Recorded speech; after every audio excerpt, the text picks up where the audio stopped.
That was Junpei's voice.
Let's get into it. Ultimax. Let's do it. Alright. So I need to change that song. This is an ending song, you know? Here we go. This is what I need opening the game. You sent the video? Alright, we'll check it out after. Alright. Let's go to the story. P4A story mode. It's not a war. It's a war out there. Alright. So, okay. We're gonna do kanji today. We're gonna do kanji. And depending on how fast it is, we might do another one. May 2nd, 2012. The second homeroom's over. I get the hell out of there and go home. I can't stick around school and there's something super important I gotta do. Pretty sure I can run up all the way to the shopping district without stopping if I force myself. Let's see. Rah! Oh, you're home. Are you free to help out with the store for a bit? Not now, Mom. I don't have time today. I'm busy. Damn. Kanji? Oh, that boy is always such a handful. Mom ducks back into the store without saying anything else. Good now. Good. Now I can grab all the tools I need in my room before I go back to the living room. This is even more important than helping Mom out. It has to do with Golden Week, which starts tomorrow. Check it out. My man Yu Senpai is coming back. Yes, sir! My other senpai made fun of me for being so stoked that he's visiting for the holidays. But screw them. I can't help getting excited. So that's why I put together my little plan. Alright. Time to get started. Yeah. This is my second present for you, Senpai. Second? Can't give him something half-assed. Yukiko's Kanji's mom? Wait, was that her voice? I can't replay the sound? Damn. The plan for it all laid out perfect. Just gotta knit till my hands fall off. What is he gonna make me? This plan of mine. Basically, I'm gonna give you Senpai that one hell of a comeback gift, which means I gotta give him something even better than the one I showed him before. And he'll probably bring Nanako-chan along, so I want to give him matching presents. Yo, Kanji is such a great friend, bro. Anyway, that's how my big crazy project to knit original stuffed animal started. I'm itching to get started. First, I gotta pick which yarn to use. Oh hey, I'm liking the color and texture of this one. I carefully cast the yarn in my hand with my crochet hook and start making turning chains. I can't pull too hard or it's too soft on the yarn. Gotta relax a little and keep up a steady pace with the crocheting.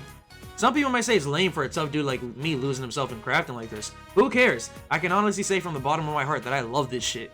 That's the truth, honest to God. Ooh, Kanji's amazing. Though it wasn't long ago that I was keeping this hobby a secret out of embarrassment. I hated people saying it wasn't manly, so I acted all tough and even got a bad reputation. But you, Senpai, he really snapped me out of it. I really owe that guy. There's no way I can ever thank him enough. It's almost been a year since I met Senpai and the guys. Wonder what would have happened if I never met him. My attention drifts over to the big screen TV. I can kind of see my face reflected in that black screen looking back at me. Thing is, I could go inside there if I wanted. I mean literally, sticking myself into the screen. On the other side of that screen is a completely different world.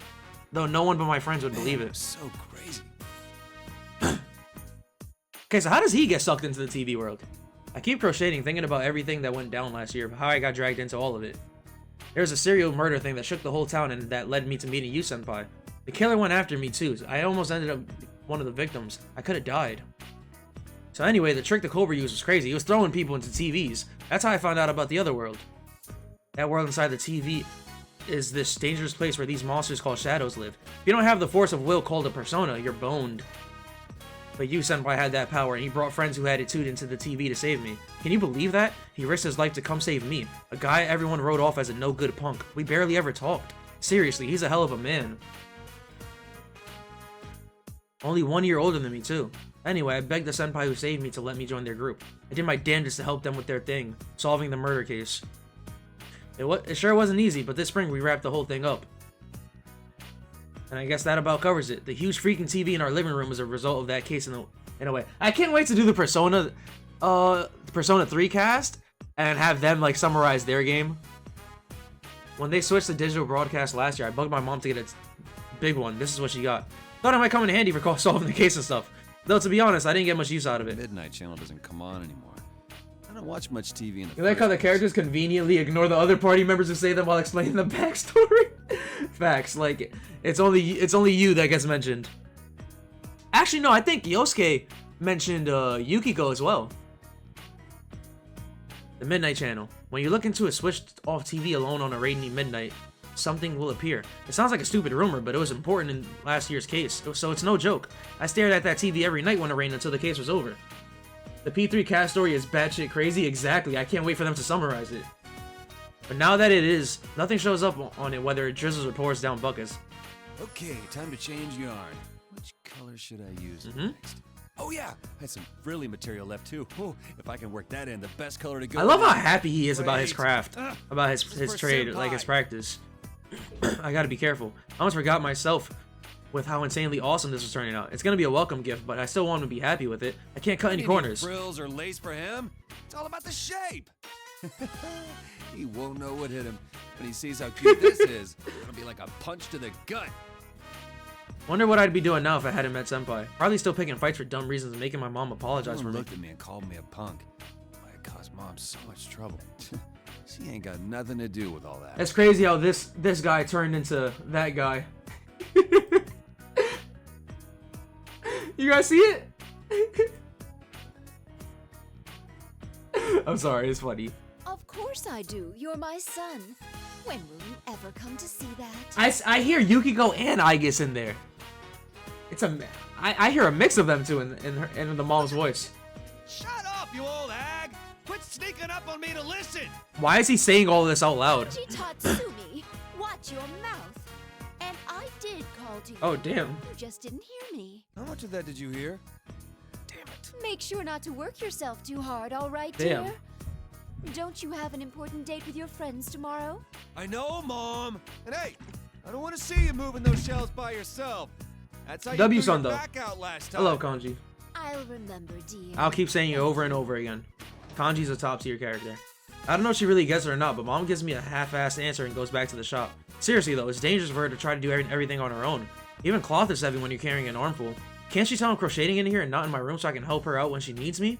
Wait, I guess there's no point to that if I'm concentrated too hard to notice her behind me. Gotta get this done, even if I have to pull an all-nighter. Alright, I can do this. Naoto gets a bit involved with the P3 cast and P4AU. That's one thing you like about his story arc. Anyway, Kanji's story does change depending on the chosen dialogue options, just letting you know. But that's cool, that just makes it more personable to me. I like that. If you didn't see yourself in Brosuke, Kanji would be best character. It's really hard to have a best character of this cast. Like, I love them all equally. Almost done, too. What the hell? Like, you could give me any of the characters, and I'm happy. That's how much I love this cast. Like, personally, I can't say that for Persona 3. Like, in Persona 3, there is a weaker character, and that's Fuuka. She's not a bad character. I just don't think she holds up as good as the rest. Koromaru, he doesn't talk, so, like, you know, it's kind of hard to, like, have him up there. But besides that, I also feel the same about the rest of the cast members in P3. Like, they're all really good. Seriously, I don't know anymore. What the? Why did he just knock out of nowhere? What happened? Come on, give me some slack, senpai. Oh, he's been overworking himself, so like he's probably tired. Did I fall asleep? Blanket. Must have been Mom. Damn it, I don't have time to waste sleeping. Oh, screw this. I tossed away the blanket Mom put on me. I guess I should thank Yeah. I ended up not helping out at the shop, too. I shake off my grogginess and fold the blanket. Would she be upstairs already by now? I stand up ready to go upstairs, but then... What the hell happened? What the fuck is going on? What the hell just happened? I fell, but it doesn't feel like I hit anything and nothing hurts. It just feels like I'm floating. There's nowhere to stand. It's like I'm falling, but not. I ought to be panicking, but I'm just really sleepy. I feel like I'm passing out. Damn it, I still haven't gotten enough sleep? Kanji, if you're going to sleep, you should sleep in your room. You'll catch a cold. Hmm? Where did that boy go? Whoa. I guess we're placing a bookmark.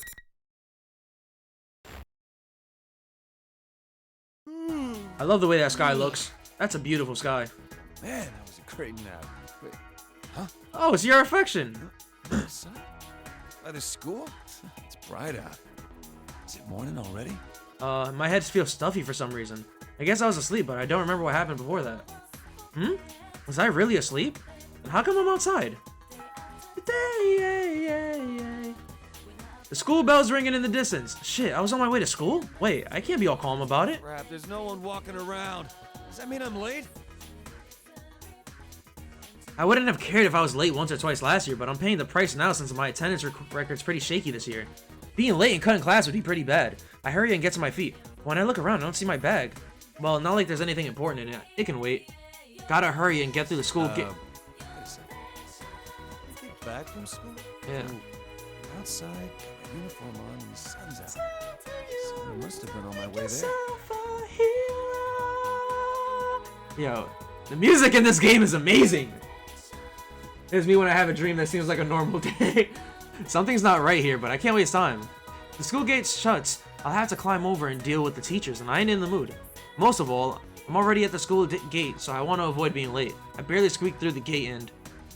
Whoa. The hell? I don't believe what I'm seeing. The school building looks totally different. Man, what's this all about? A new school event or something? Yeah, it just happens overnight, right? There's all these weird decorations and posters everywhere. Plus, this huge monitor for some reason. It looks kind of like a culture festival, but it ain't that time of year yet, is it? Is this some kind of new event? Kind of excited for a second, but... School events always suck. Usually just ditch them. Gotta do something new. I wish it'd be like competition to see who's the strongest man in the school. Yeah, that'll probably be you, buddy. Not Narukami, like you as in you Kanji. Just when I said that, one of the biggest monitors in front of the school turned on by itself. Is this for a school announcement? I stopped walking and watched the mirror, the monitor, but then... Okay. Rivals. They are. Your dreams always have a suspenseful climax, but the alarm goes off right before the plot gets really juicy. That iPhone radar alarm gives PTSD. Desperate fighting program amongst high school students. A new legend is about to Why are they showing the same video? I mean, I get it. May the manliest of all men come on down! Nobody touches his precious Nanako. Uh-huh. The sister complex kingpin of steel, you Narukami. Narukami, baby. Natural. Wage slave in the boonies by day, hero by night. Captain Resentiment, Yosuke Hanamura. Everything that bores me has gotta go! A spunky dragon with deadly legs. The carnivore who's discarded womanhood, Chie Sanada. Her thighs be going crazy. You need to eat more meat. Please escort me to the ring, my prince. Carnivores who discarded womanhood is a crazy. That is a crazy description. I'll finish you in one strike. Blooming roses. Here we go. Muscles. This is me. This is me. Beefcake Emperor. Beefcake Emperor. Deep into realms of romance. The body of a child, the brain of body of a genius, child. The 2000 IQ killjoy detective. Nah. Naoto I would love to have this one. Is this an army of idiots? 2000 IQ Killjoy Detective? Fight. I don't care if I'm a Killjoy, I have a 2000 IQ. One throne waiting at the end. The P1 Grand Prix where fierce fights will be fought. The battle begins tonight. Alright. Cool. I'm so shocked that I forget how to move. And my jaw's practically on the floor. I mean, it's open so wide you could probably stuff a volleyball. Pause. What the hell? That was complete bullshit. I'm starting to get pissed off. What's a beefcake? Some kind of What is a meatloaf or something? beefcake? Catch you tomorrow. Alright, good night, Red. What up? What is a beefcake?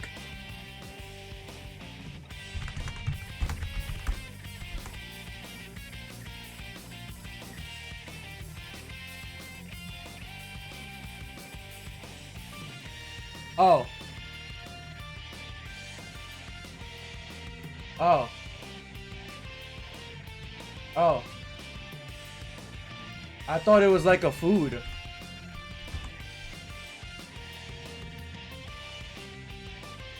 Yeah, I thought that does not look good, but oh. Oh. Oh.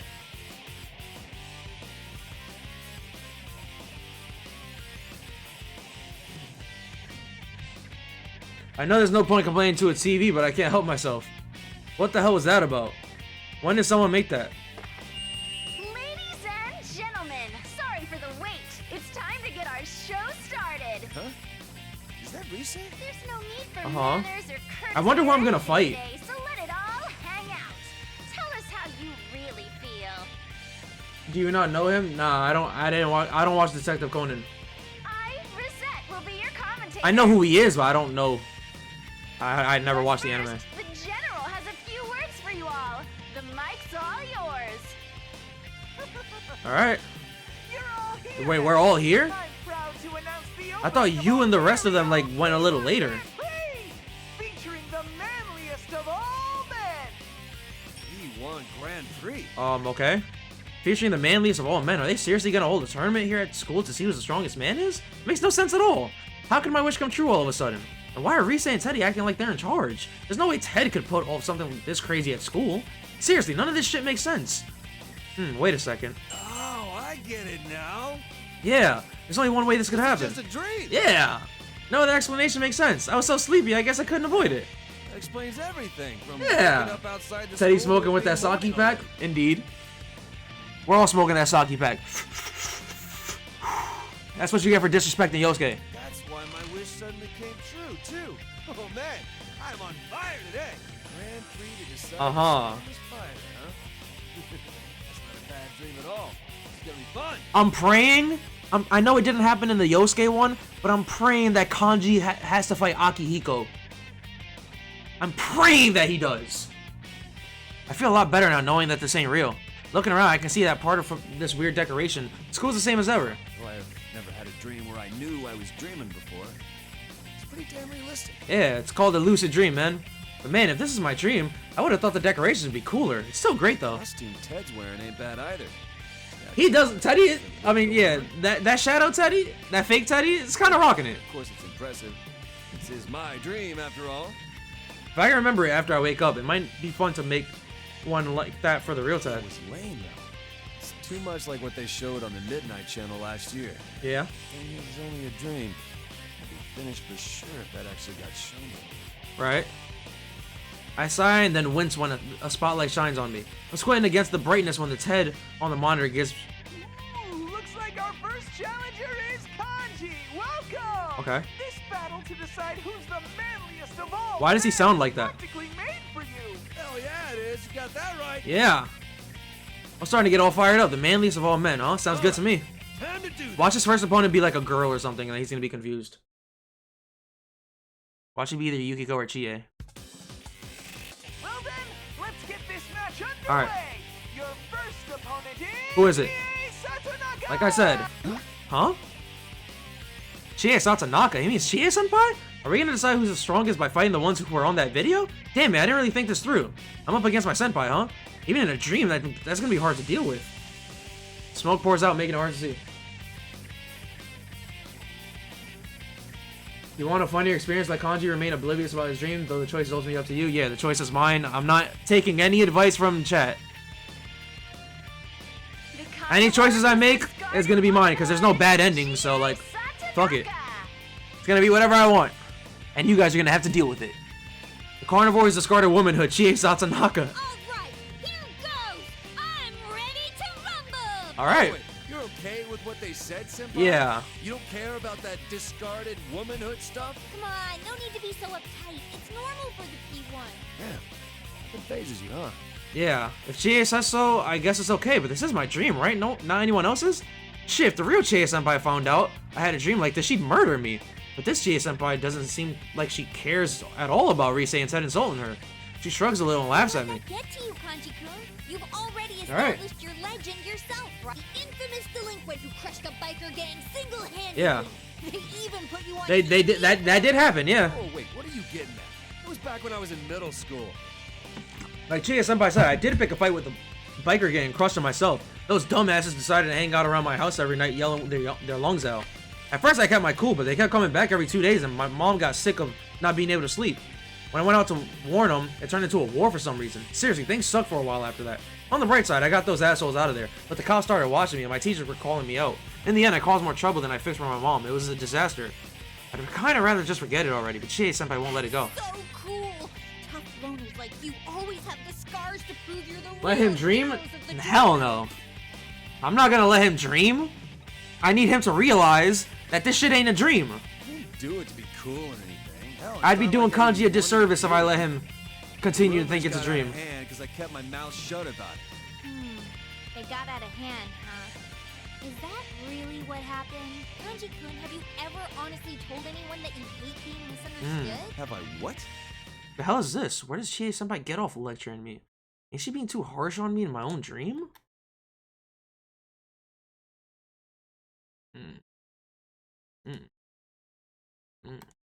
Chie Senpai sees me getting all flustered and goes in for the kill. Oh, I get it. If you poured your heart out and still weren't understood, it'd be too much for you. Rest in peace, fun? Okay.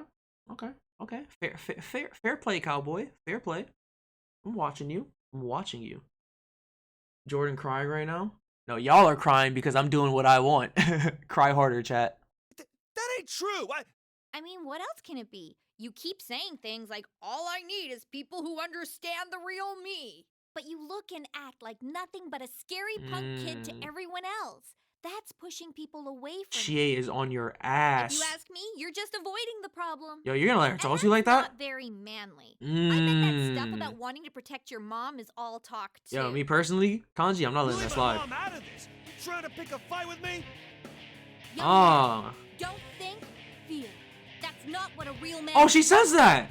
She says that when she lands the final blow in Persona 4 Golden, she says, "Don't think, feel." What do I mean by I'm watching you? I mean I'm watching you. I'll bash some sense into you with my fists.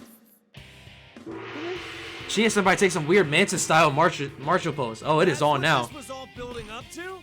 What was all that trash talk for? You could have just said that from the start. Kanji, get your get back. Come on. Yeah. Then that's what I'll give you. Beat that ass. Come on. Let's get this heated battle between Chie you God level guys instigation. started. Yeah. And Kanji, boop, boop. He has his what is it called? Is it a Matrix?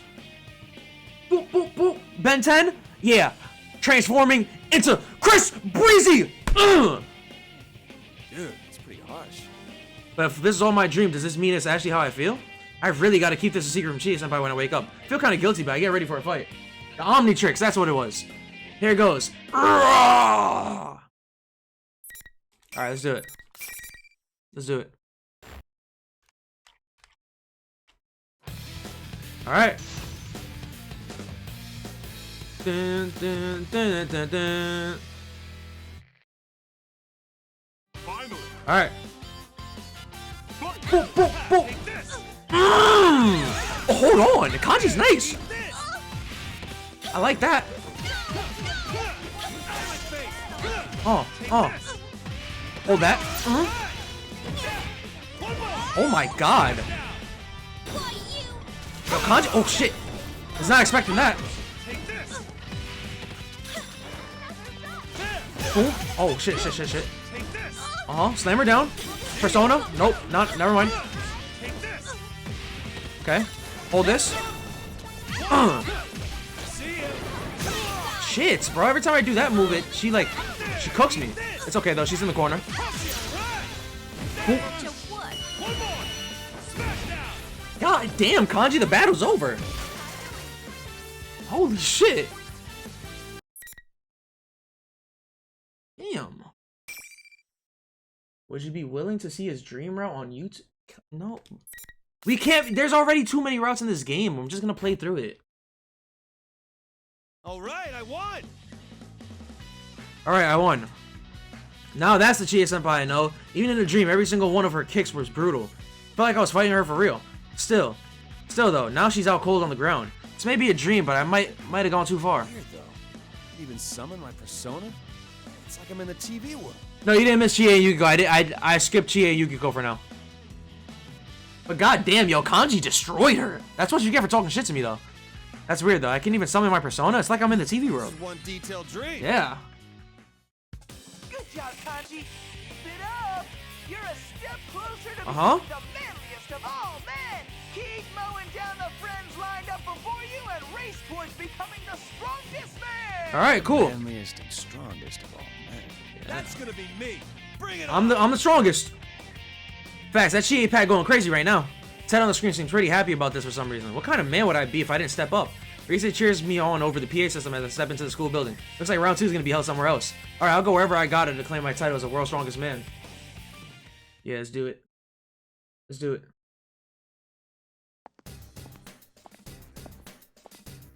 Nah, you're the strongest? I highly doubt that.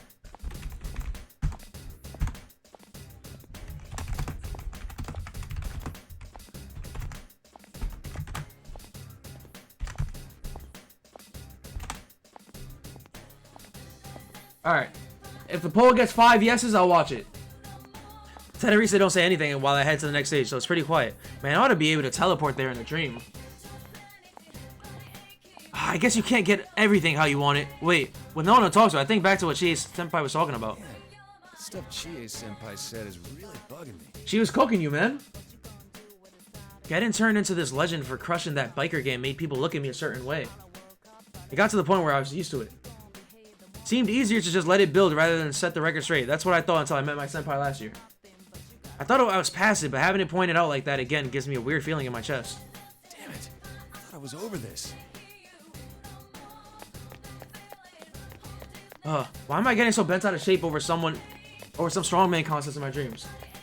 Okay, it has 5 votes, I'll watch it. Cool. I go a little faster to shake it off, and then... What the hell? What's this? There's nothing here, but I can't get through. Guess I wasn't looking to hit my head on the wall.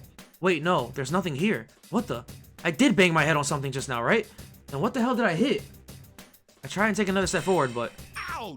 Damn it, what's with this? Some kind of invisible wall? What's this doing in my dream? Sure, invisible walls are the kind of thing you find in a dream, but still. Well, moaning about it won't make it go away, and it's not given when I push at it. If I can't keep going when I can see a path, does that mean I gotta go find another way? Where am I supposed to go, though? Oh, this sucks. Ted and Rise should have told me where I needed to go. Instead, I better turn around and find another path. Wait, is someone calling me? It's not that long, you can just skip certain parts. Okay, if it's not long, then I don't mind doing it. I'm just not trying to, like, be on this too long. Because I don't know if it's possible, but I'm trying to get through this game, the dancing game, and Persona Q before Persona comes out. So, yeah, before Persona 5 comes out. Some girl I don't know is running up to me. What the hell? Why is someone I don't know here in my dream? I have like a month until the game comes out, so... Not happening? Watch me. I'll double up on streams if I have to. Don't test me. We're gonna play Persona... Q is long? Okay. Well, guess what? We're gonna get through it very fast. Not very fast, but you know, fast enough.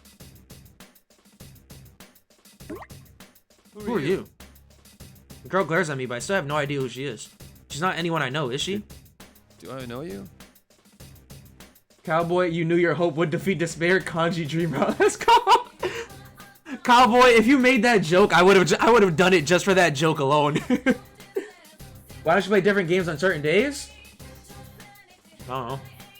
This month is the equivalent of P3's final month. P5 is the equivalent of the coming of Nyx. What are you talking about? I sure hope you remember your own student council president. Yo, I love how she tries to finesse her way as a student council president. Like, that's insane. Council president? Why would I know our student council president? That's like the complete opposite of me. And again, this is a small school. I guess it's possible she remembered passing me somewhere or something like that. They held elections not too long ago. Was that it? Damn it. Why would I dream the student council president would show up during this awesome tournament? Yeah. Excuse me? What are you mumbling about? Nothing. His voice actor isn't making. Troy Baker, fire. Seriously, what's all this fuss about? Everyone's going nuts over it. This so-called P1 Grand Prix's gotten way out of hand. What the heck do you think school's about, huh? Making friends. I don't get why you're bitching about it to me. Damn. But then again, She gaslights everyone, literally. Like, what the fuck? You're that Emperor entry, ain't ya? Of course it's partly your fault if you signed up. You see now the kind of Yeah, Emperor problem you Beefcake. caused. I'm not good at this. Actually, I really suck at dealing with her type. She came out yelling. I don't think she's gonna listen to anything I say. So yeah, I gotta put some distance between me and Miss President. She's so wrapped up in her speech, she doesn't even notice me getting ready to split. All right, that should be enough distance. Take off running at top speed. Rah! No girl's gonna catch me running this fast. See ya. Hey, Kanji-kun, I ain't done talking to you. She's pretty fast. Like, I'm gonna stick around for more lectures. No weirdo's gonna ruin this kick-ass Grand Prix for me. Oh, it's me. Oh, appreciate the host, Mish. I appreciate it. okay. Whew. That ought to be enough distance between me and her. Yeah. If I check to make sure Miss President's not on my tail, I slow down. Seriously, how come there's so many things I'm not allowed to do in my own dream? Plus, I was going so fast to shake her that I have no idea where I am now. Let's see here. Looks like I ran straight into the practice building without noticing. Where's the next fight gonna be? Okay. I'm scratching my head when the monitor in the hallway suddenly turns on. It's that Teddy in the hat and cape again. Your next opponent's been decided. Fast, common Mish W, facts. About damn time. So where is he? Try the music room nearby. Okay. There, you'll meet the next obstacle on the road to becoming the strongest man in Yasogami. I hope it's Narukami or Yosuke. And wait. I don't Be another one of my senpai. I don't want to beat up Yukiko. That's for you to find out. Sheesh, what a tease. Well, guess I'll find out once I get there. Music room, this has to be Narukami or Yosuke. I throw open the door, and who's there but... Oh! Yukiko senpai? No! Kanji-kun, so you were here after all. I don't want to beat your ass a third time, Yukiko. Also, you give me the most trouble. Here after all, well, yeah, it's my dream. Actually, that brings up a good question. Why does Yukiko senpai have to be in this thing? She's not someone you want to pick a fight with. Literally. I've dreamt up like some other senpai I could have a real match against. Yeah. Am I not good enough? Oh no, it's not that. Did my door just knock? Hello? I guess not. All I mean is, a knockdown, drag-out fight between the two of us is, Yeah. I don't know, it just doesn't seem I'm not feeling Oh, this. that's right, I forgot. You're scared of girls. Yo, who the fuck does she think she's talking to like that? What was it you said? They're so arrogant. They cry if you get angry. They gossip behind your back. What's this They spread voice? Nasty lies. Why do you still remember that word for word? And besides, Como revenge that's what arc? Shadow said. Como's pussy. He won't even show his face on stream. Yukiko senpai's quoting my shadow word for word. Shadows aren't just ordinary monsters. They're originally the parts of people that don't like to admit they're like all your weaknesses. Everyone has things about them they're not so proud of, right? Shadows show up as all the stuff you don't want to see, but amplified even more. Shadow I faced last year appeared as...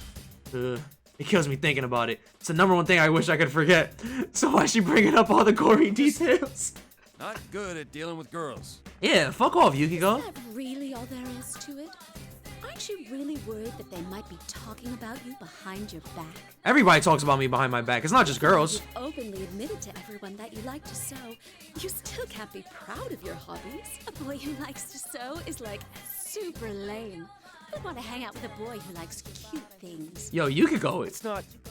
you're pushing the wrong buttons. I thought I had gotten over it. Hearing a girl say it again makes it hurt even more. It's the same crap people have been whispering behind my back ever since I was a kid. Damn it, get a grip, Kanji. Yukiko senpai keeps laughing to see me You're uncomfortable. scared of girls because you think they might gossip about you, right? Girls are icky. Yukiko, a week in a month, stay away from me. That's not very manly. You can try and act manly all you want, but that's all it is. An act. Ain't scared. Girls and cute stuff and all that. I'm just fine with Yeah, let him know. What the hell? Why is everyone I meet trying to lecture me? Yukiko senpai ignores me and gets this funny Then look. let me test to see if you're telling the truth. If you're not She trying to tango? come over here. What? Something about her has changed. I can't help but take a couple steps back. She's gotten all like seductive and I don't know how to explain it. Como must feel bad after being called that. I generally don't know its origins, but I can understand it means you're scared like a pussycat. Como does not feel bad because Como understands that things are jokes. All girls are waiting, you know. Waiting for a boy to approach them. That's not how that works, Yukiko. When a boy actually does come wandering by, we prey on them. Oh, damn. Persona! Oh, shit, okay. I was not expecting that. Kono Hanasaki, okay. Trick me, that's not fair. I can feel the attack. I barely dodged whipping past me. Aren't we here to fight? All's fair in love and war. Love and War, shout out to I Kaguya-sama. don't know about being scared of girls, but I am definitely scared of you. At least he's honest. So I gotta fight her, huh? Well, if it's a knockdown, drag out fight. She's on my territory. Time to pull myself together and do this, damn it. Alright, let's do it. No more talking. Let's get to fighting. Place a bookmark? Yes. Okay. I just realized, Yukiko was born in 1994? Yo, she's an old head. Final. Alright, let's do it. Oh. Beat, beat, beat, beat. Come on. Okay, I feel like my triangle is a distance move. I can't use it too close.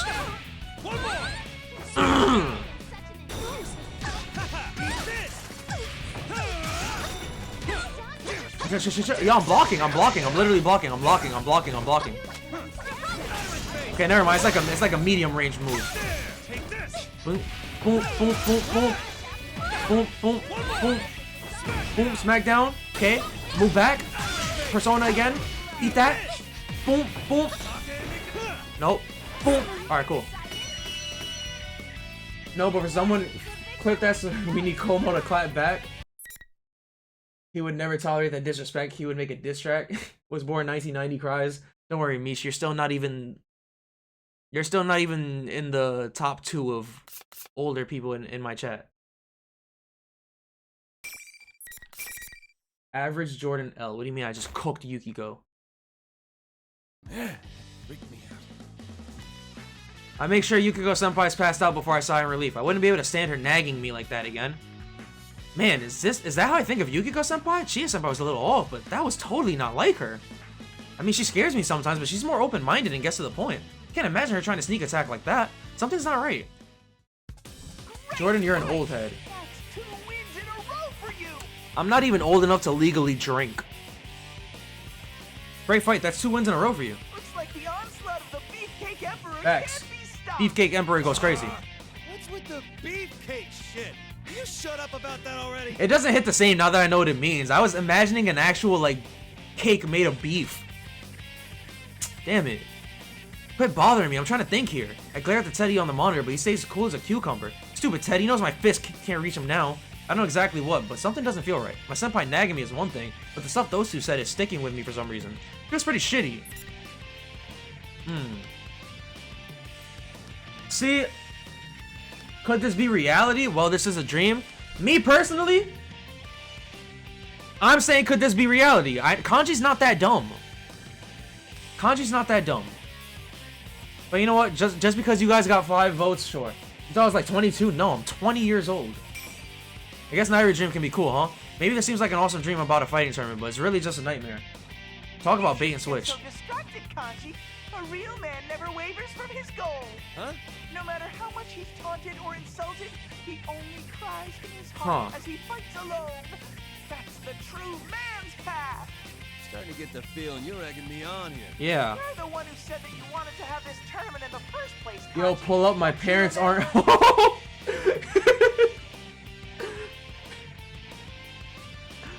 You're still fodder to me, little cub. Geltac, you are a child. You know? Go back to bed and put on your diaper. Yeah, but It says my age in the bio. Mish, thank you! Some people aren't the smartest, Mish, don't worry. Jelly, you know, he's a child, you know, he's not the brightest. Little man syndrome kicking in facts for you.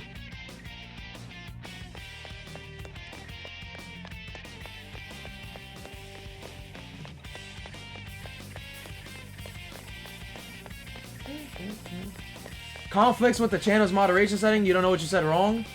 You were probably talking about like a rabbit bun or something. Honestly, I'm sorry, Cowboy. I muted that word because I don't like you bringing up other people on my stream. Like, if I'm being honest, like it's lame. with Teddy egging me on, if they, you know, no free promo around here. None of that. No free promo unless you're Mish, because you know we love Mish around here, or you know somebody I'm cool with. No free clout for people who aren't in my squad. Motherfuckers really out here bullying a child.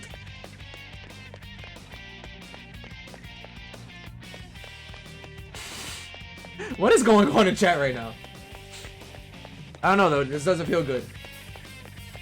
Will none of this matter if I become the strongest man?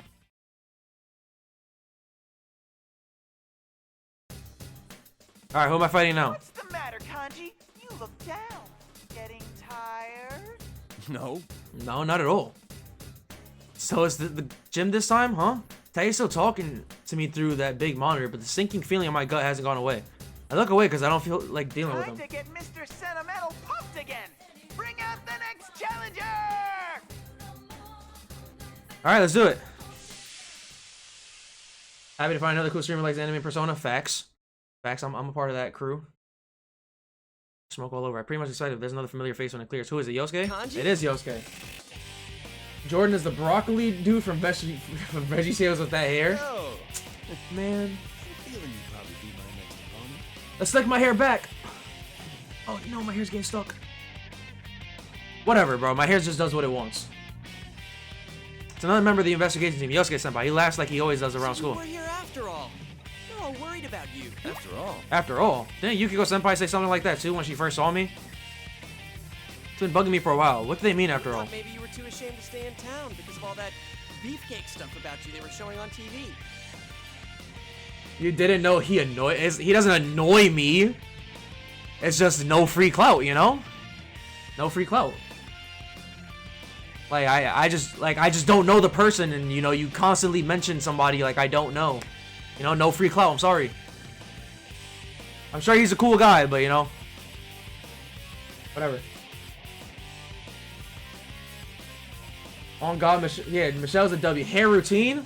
I wake up, and that's my routine. Huh? Hey, what's this? My girlfriend always wants to thing like anyway? do things with my hair, but like, you know, I like my hair natural. But she does make it look good. I'll give her that though. What? I'm just You don't know? stubborn, and don't ever want to be wrong.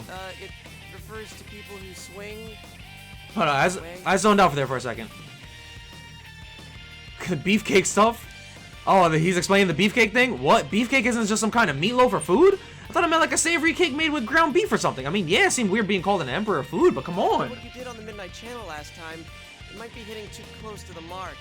Maybe you really are like that. You did almost fall for Naoto because you thought she was a guy. Damn! Hell no, that's not true. Anyway, it was the other way around in the end. Damn, Jordan, you never want to be wrong. That's a big surprise. Fuck off. Sure, my heart pounds a little when Naoto's around, but Naoto's one of our friends. She's a second year in high school like me. But she works as a detective too. Just because I was kind of interested doesn't mean I'm like that. Naoto might dress like a guy, but she's really a girl. It just happened that I got interested in her a little before I found that out. What?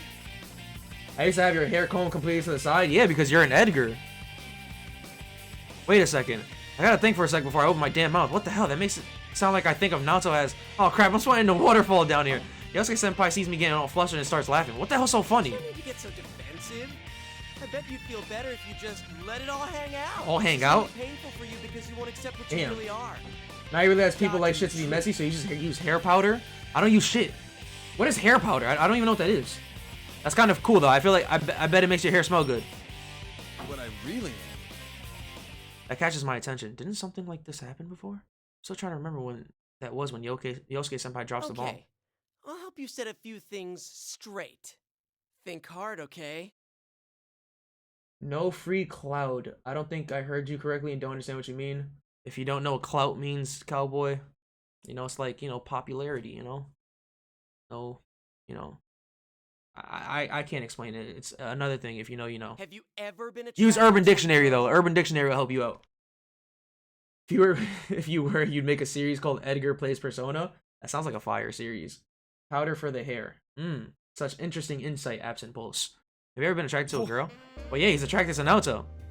Oh, What the this hell's all this music. about? I only asked if there's any girl you like.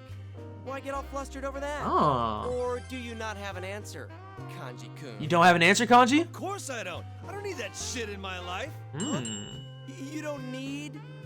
That means... What does that mean, Yosuke? How do we get on this subject again? Can we fight now? That punky knows I'm no good with words. Decided then? That's what's been decided. Enough of your bullshit. He said he's coming for your throat, Yosuke.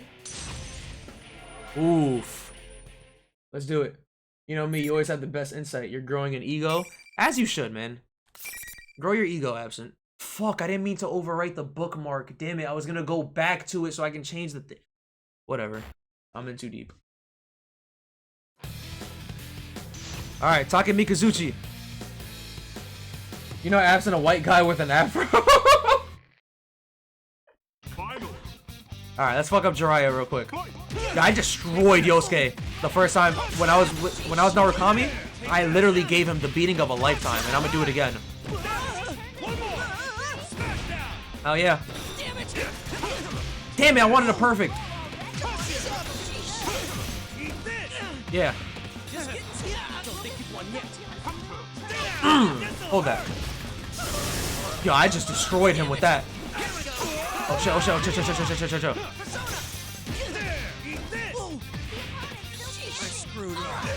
What the hell did I just throw? Chill, chill, chill, chill, chill. I want to see what this does. I got a skill. Wait, well, that didn't even do much. You know for a fact you cannot rock an afro. There's a white kid at school. Como has an afro. And he is lighter skinned. Another with dreads that makes him look like a rat. Oh, damn it. That's what you get for messing with me. Wow, you showed no mercy. That's our Kanji. Facts, that's our Kanji. Proceed to the next stage. Shut up for a sec. Alright. I need Kanji to realize that he's not in a dream, you know? Like, come on, Kanji. The gig's up. Ow. Ooh, looks like you Wait, a can take white one kid with out. dreads is Howdy. insane. Surprised you can still get up. Jeez. You had to go on and on, rubbing salt in my wounds. Huh? When did I do anything like that? Oh, this is the first time that they're not unconscious after Just like Kanji done wins. anything? No, calm down, Kanji-kun. You've got one scary look in your eyes. It's too much for an Yeah. average Joe like Chill, me. Kanji. Like, you could beat any of our asses. Come on, relax. You started dissing me out of nowhere, too. It was horrible. Kanji just take notes because after this it goes downhill and Brooke gets the worst cut. I didn't diss you at all. You're the one who's bad-mouthing me. I didn't do that. Well, I didn't do it either. Huh? There's something weird here. My finger on it. White people with dreads always look like they be hanging out with Remy's outside of a goose. What the fuck? It's like neither of us heard what the other person really said. Is that a Ratatouille reference? This is messed up. Not that what we're saying doesn't match up, but more of this feeling of like actually having a conversation. Well, I mean, I know we're talking, but how can I say this? It's like, this is my dream, but it feels like Yosuke Senpai is really weird. Yeah, Remy spelled with one M, by the way. Yeah. I just don't care about spelling. You know? What are you, cheese? The spelling sergeant?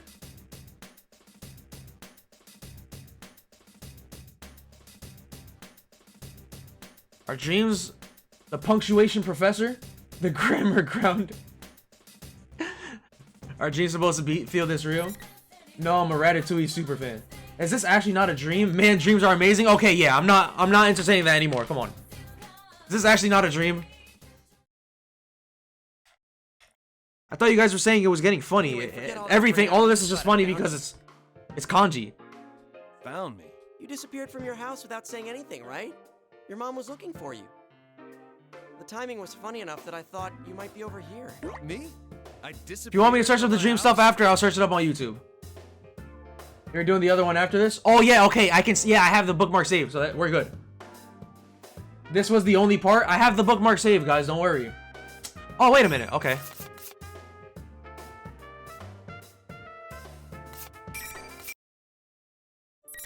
Okay. Wait, no, wait, no, I need to go back, I need to go back. Triangle. Triangle, bookmark. Okay. Okay, I beat his ass. Wow, you showed no... Shut. Okay, I beat his ass. Okay.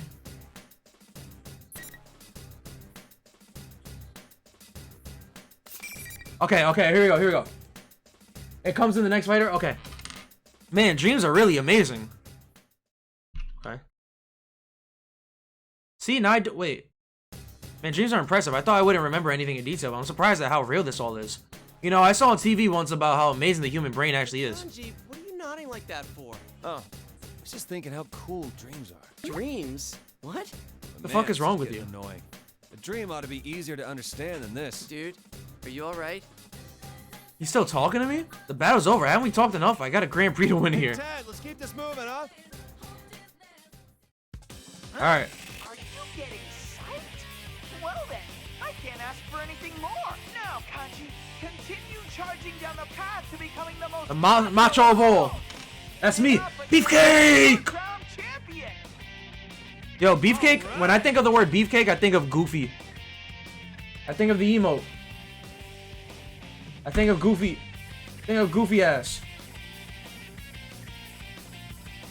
I'll charge right towards the title of Strongest Man. Nothing's gonna stop me from my next win.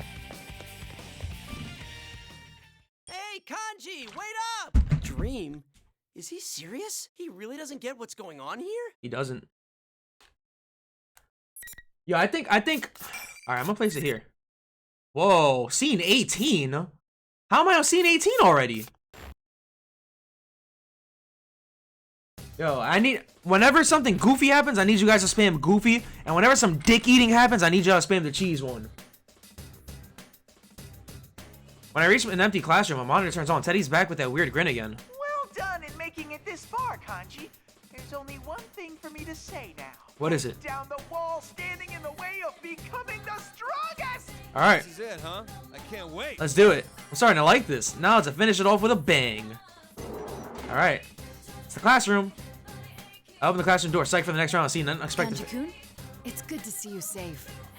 Naoto, what are you doing here? Oh, wait. It's a dream. Of course you're here. Oh, it's a dream. Of course you're here. Wow, this is some dream. Naoto's not even an Inaba right now. You know, it's been a while since we saw each other. It's cool being able to see my friends like this. Dream? What are you talking about, Kanji-kun? Nah, just kind of felt like I wanted to see you. Just popped into my head. Right. But man, why did I start thinking about Naoto?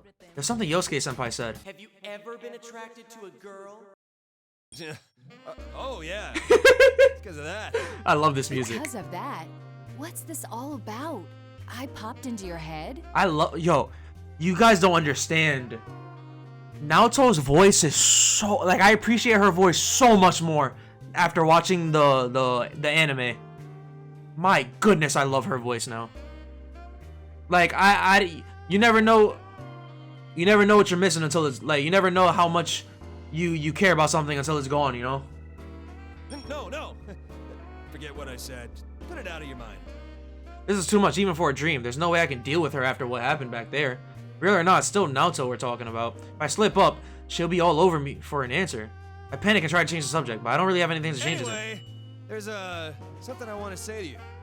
You have something to tell me? Very well. Why are you I'm spamming all cheese? Are you trying to say I'm dick sucking? I feel like I'm digging myself in deeper. What I want to say is, well, you know, I can't think of anything. Wait a sec though. Now Naoto's here in my dream. I feel like I want to say something to her. What is it? You know, it's Max, about it's a dream. stuff. It's a dream, Kanji. You can say whatever you want. Even I can't deduce what you're trying to say if you. I'm not gonna lie, Naoto. Vague. You're not the best detective if you can't tell what the fuck he's feeling right now. Literally, just look at his face. Shut up. Shuichi would have pieced this together a long time ago. Kyoko would have pieced it together a long time ago. Come on. Step it up, Naoto. Why she gotta be so damn formal? She keeps using all these big words that I don't get. Damn it, I've got butterflies in my stomach. You're acting awfully peculiar. You're very flushed, too. Do you have a fever? Hell no. I mean, you're standing too close. His voice This is a acting. normal distance between two people. I worry that your judgment is being affected as well. Naoto completely ignores what I'm saying and comes right up to me all staring. What the hell's going on? My face feels like it's on fire. Do I really have a fever like she said? Well, I'm all nervous. Teddy gets impatient and yells at me. What are you doing? How can you call yourself the manly Yeah, Kanji. like that? Ted?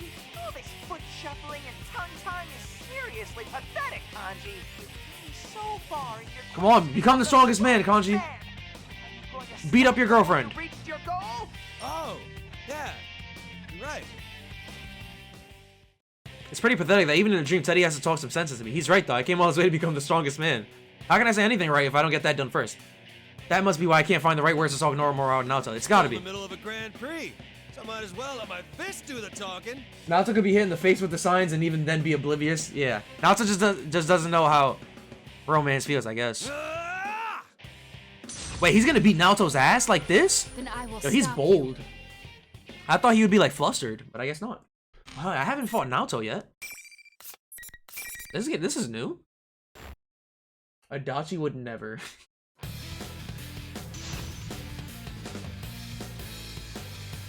Dun, dun, dun, dun. All right, here we go. Finals. Fourth match. Fight. Yeah. Take this. Oh. Eat that. Boom, boom, boom. Boom, boom. One more. Okay, cooking. Okay. Boom.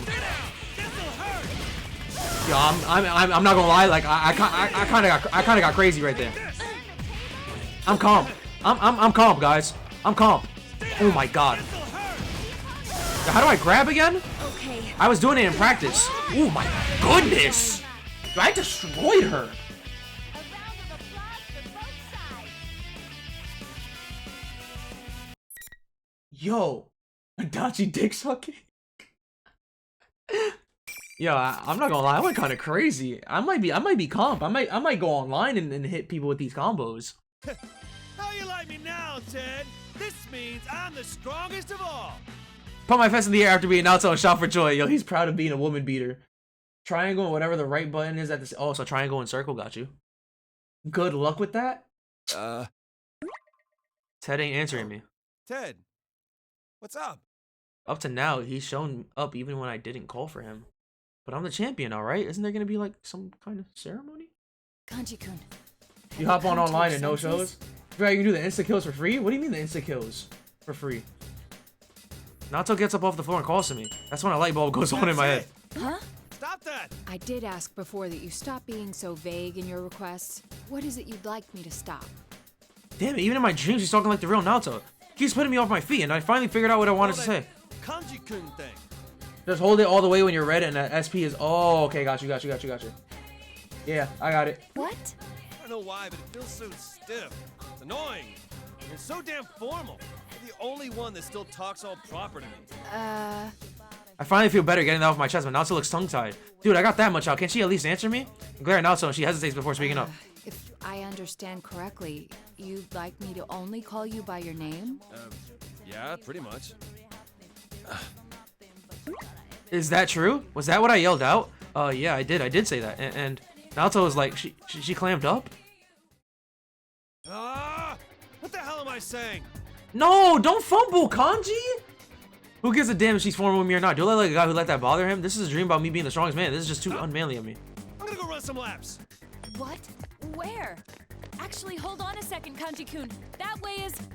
There's no way I'm waiting around. I gotta get out of here as fast as I can. God damn it! You'll know if you can use your ult if the player's fortress is flashing. Okay, cool. Damn it, what the hell am I doing? I run around aimlessly and punch a wall as hard as I can, but it doesn't help. Seriously, what's with this stupid dream? At first everyone tells me off, then Naoto. God! How come things are going like this in my own dream? Couldn't something cooler happen? Huh? Yes! Without warning, someone blasts through the door. That would be enough to surprise me, but seeing what did the blast was even more shocking. A robot? Damn it, I'm just mad that Aigis is the only person I've been seeing. I want to see Mitsuru. I want to see Akihiko. I know Junpei and Yukari and Ken and Koromaru aren't gonna show up, but I want to see Mitsuru and Junpei. Her face looks like a blonde girl, but her arms and legs are made of metal. When I try touching them, they're cold and hard. Damn, she really is a robot. Hey, now this is more like a dream. So she's like an enemy character, right? Alright, this is more like it. Wait, I have 5 battles in this? The other ones I've only had 4, haven't I? You can talk? Shouldn't a robot be less miss and more missile? Then again, this is pretty cool. Like, it was made from some super advanced technology. It's too dangerous here. You must take shelter at once. Oh, that makes it sound like the big finish is coming up. I look over at the door the robot busted through. There's got to be some final boss there, right? I don't know for sure, but that's how it always is. Just gotta go through there, right? Alright, here goes. Alright, let's do it. I'll get revenge for you. You're making no sense. Okay. Through that broken door is the announcement room. There's another robot in here like the one I just met. It got this gigantic axe, and I gotta say, it's pretty sweet. Her face looks familiar though. Isn't that the student council president? This is a pretty complicated dream. I guess this is what they call foreshadowing? What are you talking about? If you're going to get in my way, I'll show You want to see them too, especially their perspectives? Yeah. Get in the way? Oh, I get it. This robot trying to destroy the blonde one? Got it. So there's a good robot and an evil robot. And the evil robot needs to be defeated. Yeah, now this is what a dream should be like. This will make me feel better for sure, yeah. Lisa, you're here too? I'll be with you in a sec. Sit back and Facts, I'm finna fuck him up. Fine. Have it your way. The student council president robot takes a huge action and launches at me at hyperspeed. Pretty impressive stuff. I'm about to fight back when this white blur dashes between us and gets in my way. Do you two know each other? You must run as fast as you can from here at once. Okay. What? Huh? You're telling me to go with my tail between my legs? Hell with that. Yeah. That ain't no way for a dream to end. No way. A dream? That's right. Escape is not an option. No, we're fighting. I haven't even gotten to fight Labrys yet. The evil robot bashes and the blonde robot flashes the blonde robot away. I won't let anyone escape. I'll crush you all. Bring it on. Let's do it. I'm all fired up and ready for action. The way it's talking is pissing me off, but a villain is no good unless you hate it. Alright then, I couldn't let loose before, but I'm sure it's how gonna do it now. Dream, and I can do whatever I want. I actually get to fight? That's crazy. I didn't get to fight with Narukami, but I get to fight with Kanji? Like, damn. I kind of wanted the first fight to be with either Aigis or Narukami. I mean, I'll take it, though. Kanji has the most fights. Final. Oh, shit. Beep, beep, beep. Yo, how do I tell how much SP I have? You said with 100 SP.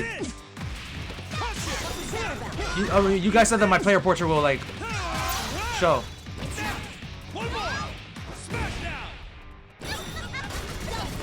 Oh, damn. Oh, damn. Chill, chill, chill. Yo, what's her persona? What's her persona? Okay, stop, stop, stop, stop, stop, stop, stop, stop, stop, bro. How do I grab? There we go. Boom. Eat that. Bottom left. Oh. My mic is in the way, so that's why I could never see that. My mic is in the way. I can't see the bottom left of my screen. My mic is always in the way. That's why you'll often see me doing this to look. Because I can't see her like this. You have to get hurt till your bar is red. Got you. I'm not gonna intentionally fumble a match. If I'm beating that ass, I'm beating that ass.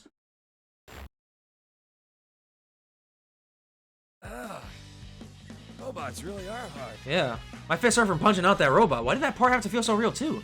Anyway, the robot's probably hurting worse than me. I smirk and look down at the evil robot collapse on the floor. Hey, it just dawned on me. Check it out, I win. Yeah. That's what I call a good dream. Pressing fights against friends Yeah. ain't my thing. I can't believe you defeated her. I am quite surprised. By the way, this means that Kanji is stronger than Aigis.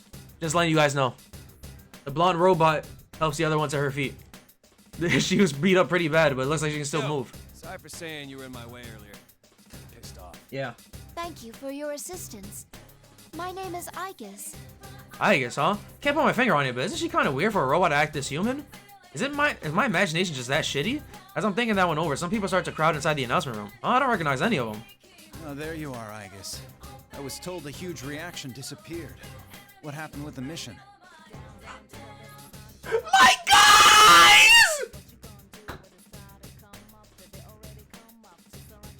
Kanji Universal facts.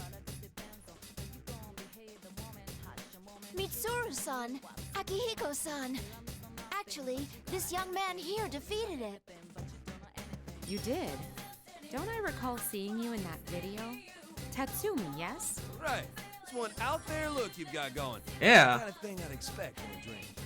The two newcomers are obviously some heavy hitters, and I kind of straighten up instinctively. You can tell just by looking at them that they're no ordinary folks. This dream just got even weirder. This is Akihiko Sanada. You guys, I'm getting chills right now. I love this. We are the cause of this incident. You did a lot to help, despite your being dragged into this. I'm just mad that the Burn My Bread theme wasn't playing when they showed up. What the fuck? Thank you for that. I didn't do much. I don't really get what's going on, but I feel kind of like the hero, and that's cool. It's a pretty messed up dream, but if it's gonna end like this, I'll probably feel great when I wake up. You seem pretty promising beating this thing one-on-one. Want to team up and aim for the top? Akihiko-san, oh my god, yo, he is shredded! It looks tough and callous, like a true man's hand. You gotta respect hands like that. And the top, huh? I like the sound of that. What's left to do now that I'm the strongest man? Yeah, I can go for that, but... Sorry, but I gotta pass. Why's that? Well, this is a dream, right? Even if I make a promise with you, I can't keep it. Pretty sure I'll be waking up soon. Ow! What was that for? I feel someone smacked the back of my head when I turn around and I see Rise looking daggers at me. Oh yeah, I forgot she was in this dream. Whoops. So embarrassing listening to you. How much longer are you gonna stay half asleep? Half asleep? I can't help it being half asleep in a dream. What? You the next opponent in the Grand Prix? I keep going steroids, bro. It's only been 2 years, literally, bro. Yo, he's been doing a lot of push-ups, sit-ups, and pulling and like drinking like a bunch of juice or something. Snap out of it already, you moron! Facts, Moranji. Yeah, tell him, Rise. What the fuck? Just when I think I hear Yosuke Senpai's voice, the whole investigation team pours into the announcement room. Not just the ones I fought against either. Even Teddy and you, Senpai, are here. Dude, how much longer is this dream gonna go on? I can't keep up anymore. Couldn't it have just ended with me beating the evil robot? I really don't want to go through all these lectures again. Then you, Senpai, gives me this look. What the? Kanji, calm down and listen to me. Protein, facts. This is not a dream. We're inside the TV. It's all real. Saitama workout? It was real? I'm about to laugh and say that's impossible. I see the others glaring at me and I swallow those words. You were running wild, assuming this was all a dream. You didn't pull any of your punches. We were worried when we heard that you went missing too. And yet, after you beat me up, you just left me there. It wasn't very nice. Seriously, you need to learn to listen to what other people say. Repeat what they tell you until it gets through that thick skull. Oh, Wait no. a second. Is this still Oh a my dream, god, isn't see? I'm getting secondhand embarrassment from this. Starts to panic and Teddy speaks up with this weird cold look in his eyes. You don't know when to give up, do you? That's not manly at all. Persona users need to be able to take a good look at themselves, right? Everything that happened until Oh now my was... god. Wait a sec. Everyone's been bitching at me, but Naoto hasn't made a peep. Hello. What? How come you look so embarrassed? Oh, I bet I know why. Kanji-kun? I mean, Kanji. Chris Breezy Route. No! I take it all back! Alright. I guess that was worth it. And that was worth it. You're blushing for Kanji. Congrats on Kanji's joke. Wait, this is a joke ending? Is this not the super serious ending? Do I go back and do the real ending? Is that not the real ending?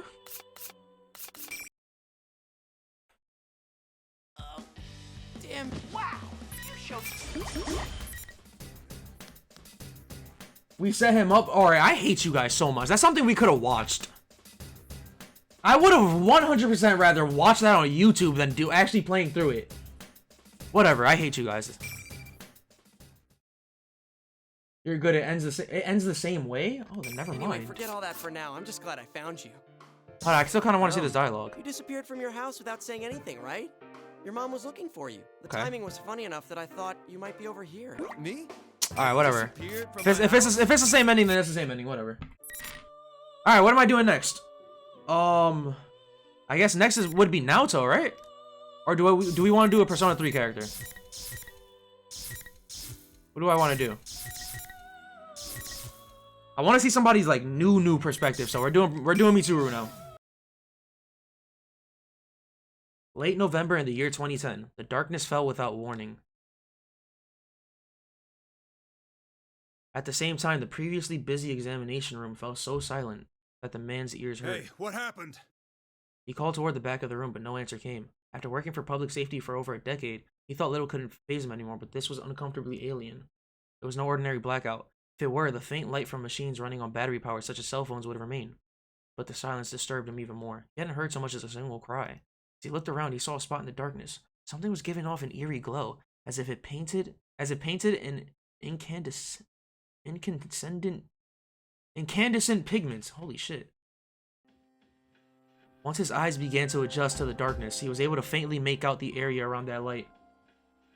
The shining spot was revealed as a small, strangely decorated box, one that the man had only just delivered to the forensics unit. Team! What the hell is...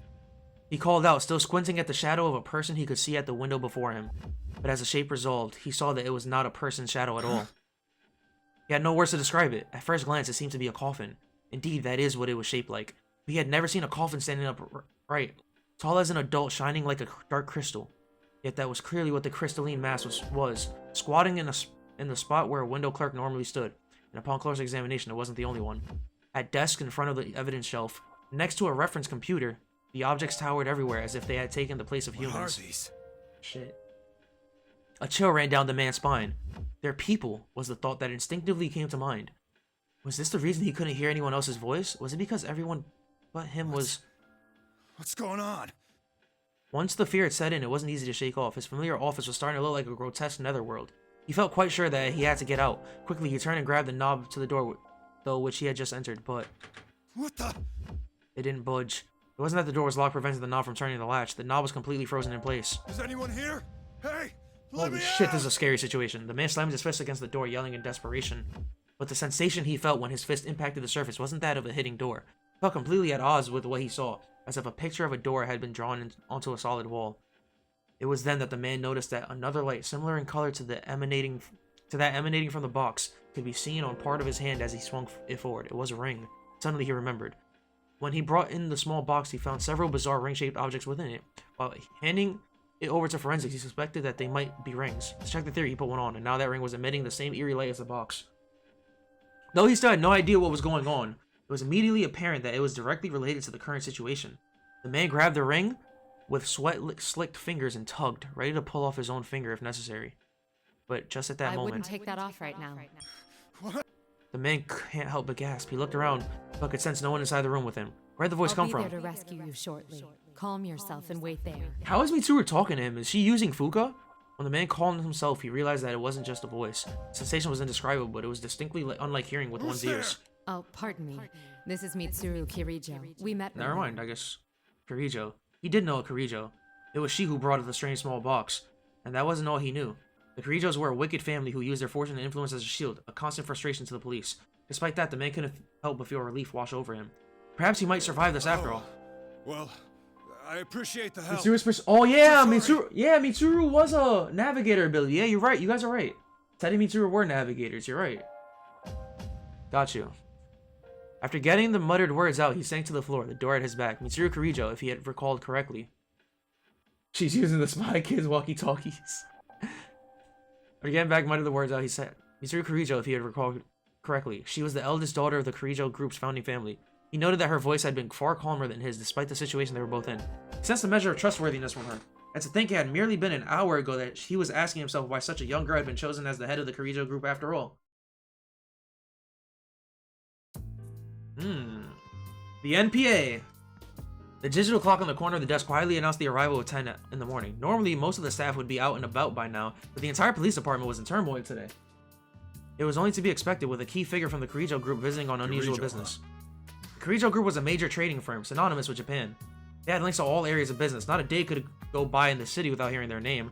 The clock that had struck 10 before the logo Kirijo Electronics and KJ was the carrier for the cell phone provided to every member of the force. A few days ago, the same Kirijo group had made a seemingly insane proposal. Yo, what the fuck am I reading? The document was hundreds of pages, but what a brief summary would read. We wish to collaborate with the police on an unofficial department for eliminating monsters. It does happen from time to time. Famous businessmen end up advocating cultish nonsense in pursuit of their ambitions. Upon consideration, it was decided that the Kirijo group should be invited to give their pitch. Of course, there was no intention of spending tax money in the outlandish proposal. The police's interest in humoring the Kirijo group lay elsewhere.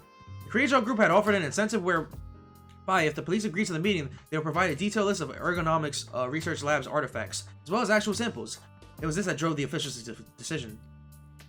For there had been dark rumors bandied about the Kirijo group over the last 10 years.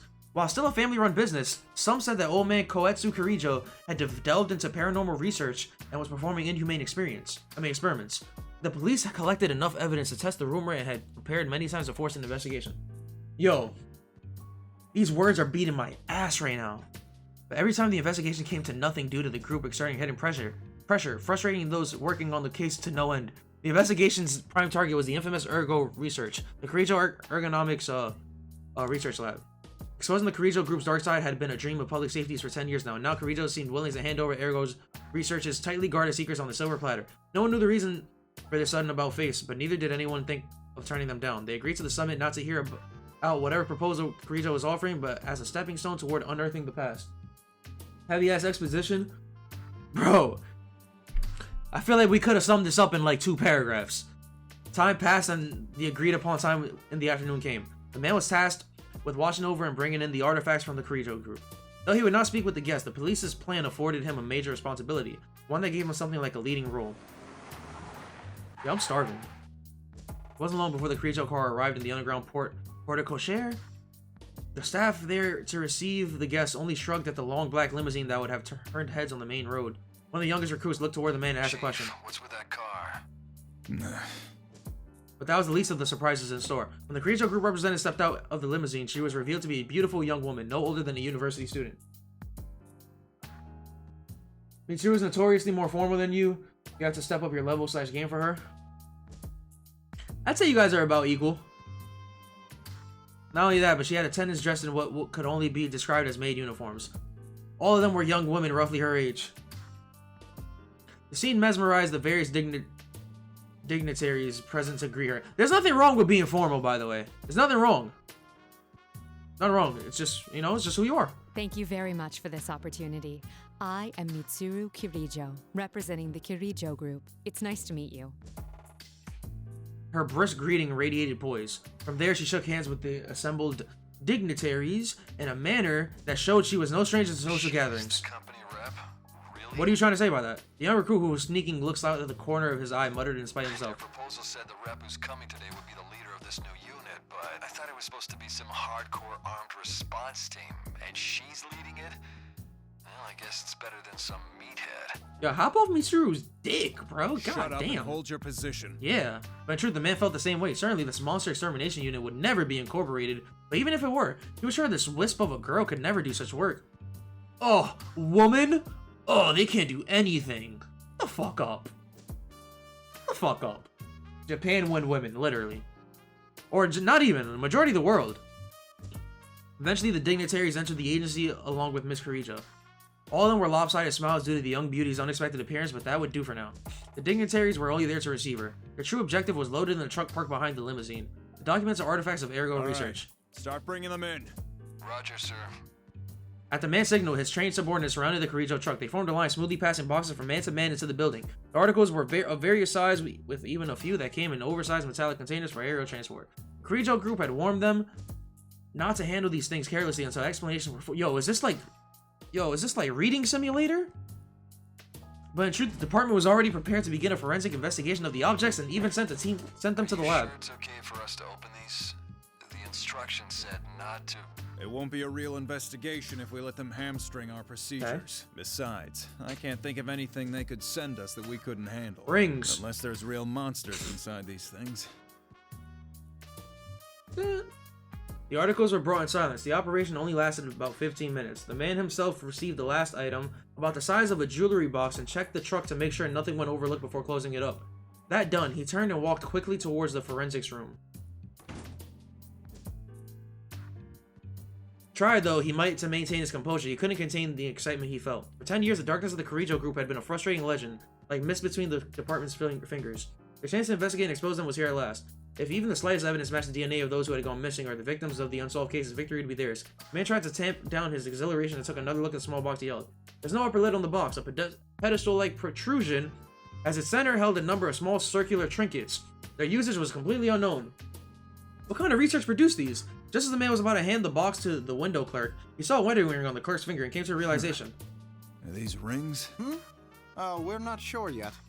The man put on some protective latex gloves and tried one of the objects on. For looking at it from every angle, its color and shape seemed to be nothing but ordinary. It was meant to be jewelry, it wasn't very attractive. Jordan started to feel the lengthy reading in P4AU, it's a lot of reading. Of course it's a lot, I mean, it makes sense that there would be a lot of reading in Persona 3's story. God damn, bro, just give me... Okay, my problem right now is that this isn't even Mitsuru talking. Like in the other ones, it was the character talking, but this isn't even Mitsuru talking, bro. This is just regular ass narration. I feel like I'm not even Mitsuru right now. I'm this random guy. I don't care about him. I played this. I pressed Mitsuru Kirijo, not random policeman. I was able to pour myself a big bowl of cereal, let the dog out, and finish that cereal, as well as let the dog back in. And you're still reading. This is ridiculous. The man couldn't picture scientists in lab coats slaving away in a lab to create rings like this. The moment that unlikely possibility came to mind, the man felt somewhat embarrassed by his ignorance of fashion and accessories. But as soon as he reached for the small box to put the ring back inside, darkness suddenly fell. Okay, so now, okay, we're caught up to speed now. Away from the door. The voice echoing in the man's mind brought him back to reality. Okay, so we're in the dark hour right now. Took a few steps back from the door as directed and stood ready. Step away from the door. The more he thought about it, the stranger the order seemed. How did she know he was so close to the door when she wasn't even in the room? Suddenly, a chill filled the area. In mere seconds, the entire door was coated in white. Where'd this ice come from? Had frosted over. The man couldn't. That was Mitsuru using a Bufudine. The man couldn't believe his eyes, but the evidence was there in front of him. He could then hear a slight knocking sound, followed by a crack forming in the center. The door buckled under its own weight and crumbled with a sound that was like building blocks being pushed over. Standing just past it was the Kirijo woman. She walked over to the man with exquisite nonchalance. At her side was one of the maids she brought. Are you all right? Yeah. We did give you fair warning, but it seems to have gone unheeded. Yeah. The man looked towards the ring shining on his finger. This happened because we touched that box? What is this thing? It gets much better as you progress. That ring gives its bearer an unstable form of pseudo-potential and allows anyone to experience the dark hour. Also, now regular people can experience the dark hour? Dark hour? The box itself seems to be a failed recreation of the dark hour. The effect radius is small, and it malfunctions when improperly handled. Let him know. The dark hour. Remember that phrase coming up in documents the Kirijo group had sent. If you recall correctly, it was defined as a hidden time unable to be experienced by normal people. A time where everything stood still. According to the documents, it seemed to have occurred every night at midnight for about 10 years until spring 2010, as if it was forcing its way into normal time. Before now, it seemed like pure fantasy. But could this silent darkness be the very same thing? So you're saying those stories in that document? Yes, that they were real. Sounding stuff was actually for real? I mean, you're looking at it, right? That moment, a voice suddenly echoed from beyond the hallway past the broken door. Who's there? The man reflexively called out in alarm, realizing that the fear had not yet died down. What emerged from the darkness was the young recruit who had greeted the guest earlier, had been helping with bringing in the artifacts. He was staggering as if severely drunk. Hey, are you alright? The man started to rush to his side. The Kirijo woman silently stopped him. She stood between the two as if protecting the man. Is he gonna become a shadow? What? He's my... Before he could finish, a surprising change overtook the recruit. It's like what happened to that police officer in Mitsuru's flashback in The Answer. The recruit fell to the ground with an agonized scream. A black tar-like substance began flowing from his every orifice. What?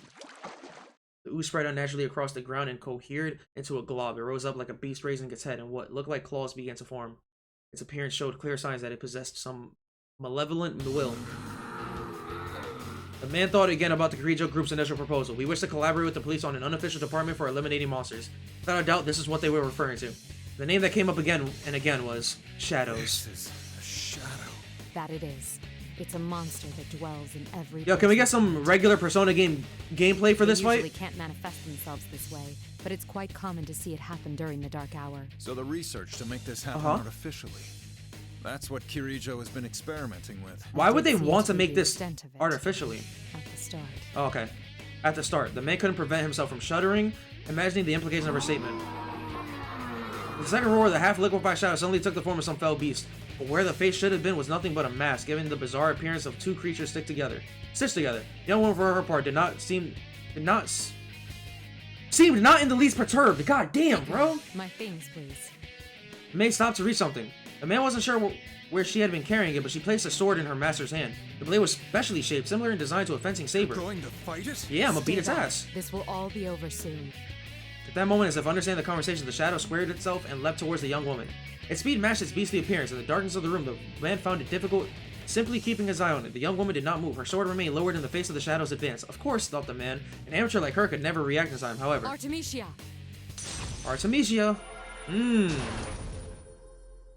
At a word from the young woman, some unseen force slammed the shadow against the wall. The man momentarily doubted his own eyes, for it hadn't been the woman who repelled the monster, but a silhouette that suddenly appeared behind her. It looked as though the being enveloped in a sublime light, contrasting the shadow's dark glow. But was a woman wearing a majestic dress. The silhouette held up a hand towards the grounded shadow. Once again, the man felt freezing air fill the room, and with that, the shadow stopped moving. Frost crystallized all over it, turning it into an ice sculpture within seconds. Imagine if a country got Shadow's powers. That's why Adachi wasn't really a villain. He could have taken over the world, but he was just chill like that. I mean, he didn't use his thingy. He didn't use his powers in the real world. He only used it in the Shadow world, so I don't think he could have used it in the real world. Could he? I don't know. Huh. A white gleam marched through the air. Upon impact, the frozen enemy shattered, like it had been crystallized sugar rather than ice. The victory was so one-sided that the man hesitated to call it a battle. Are you all right? The young woman turned towards the man. The sound of her boots hitting the floor gave him the jarring realization that she hadn't moved a single step during the fray. Seeing that he was at a loss for words, she gave him a gentle smile. It was all too much for the man. He actually felt relieved to be protected by the small woman. One thing was obvious. She had been through countless battles, much like the one he just witnessed. Your fallen employee's life is in no danger, but he'll be very weak. Make sure he gets to a hospital. I thought they just died if they got transmogrified to a shadow. No, I should at least handle that. It is a public security matter. Yeah. With a nod, the young woman approached a small box and manipulated it in a way he couldn't quite catch. The eerie yellow-green light began to fade. Moments later, the silence and darkness faded too. The world had been restored. The man felt his body become suddenly lighter, causing him to breathe a sigh of relief. He hadn't realized until the pressure was gone that the air had been suffocating, as if he had been underwater. There was a stir of movement in the room. The forensic team and assistants looked at the man and young woman perplexed. The man took a quick look around. Fragments of the shattered door were strewn about. A young public security worker was lying unconscious nearby. The Kirijo guest who had entered without anyone noticing held in her hand a drawn sword. I'd be shocked too if I were them. Yeah. It occurred to them that if normal people couldn't sense the dark hour, the sudden change in circumstance may have seemed to them like some magic trick. Excuse me, but this place is off limits to all unauthorized personnel. You just saw me appear within thin air, and that's what you're concerned about? Hey, what's going on here? The forensic staff looked at the man helplessly. It's all right. We had a little emergency. That aside, halt all examination of the relics they brought in. We'll wait for further instructions from the Kirijo. Yeah, dumbasses. But you Pay attention. If there are any boxes that are closed, don't force them open. Not if you don't want to come face to face with monsters. Yeah.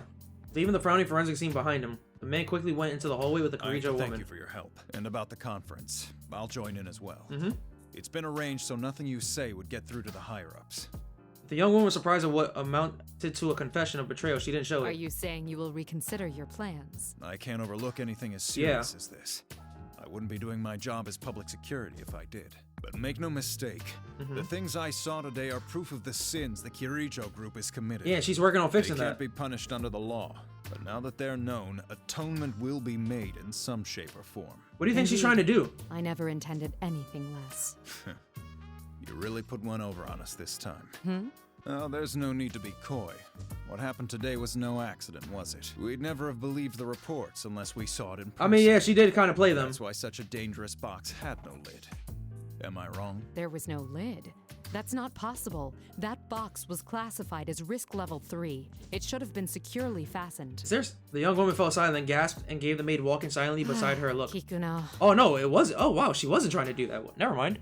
Maid continued without the slight sign of remorse and left her master behind. Both the man and the young woman sighed at once. Guys in public security have a reputation for being tough. Tough? It seems like you guys are no slouches yourselves. Once the room got dark and he was locked in, he was banging on the door, screaming, tough. Nah, stop that. Summit that was meant to be a perfunctory refusal took an unexpected turn. Promises were made to continue the talk. 6 months passed. After many opportunities to show the actual samples of the dignitaries were set up, the proposed special unit was established, and from the form Kirijo requested, the series.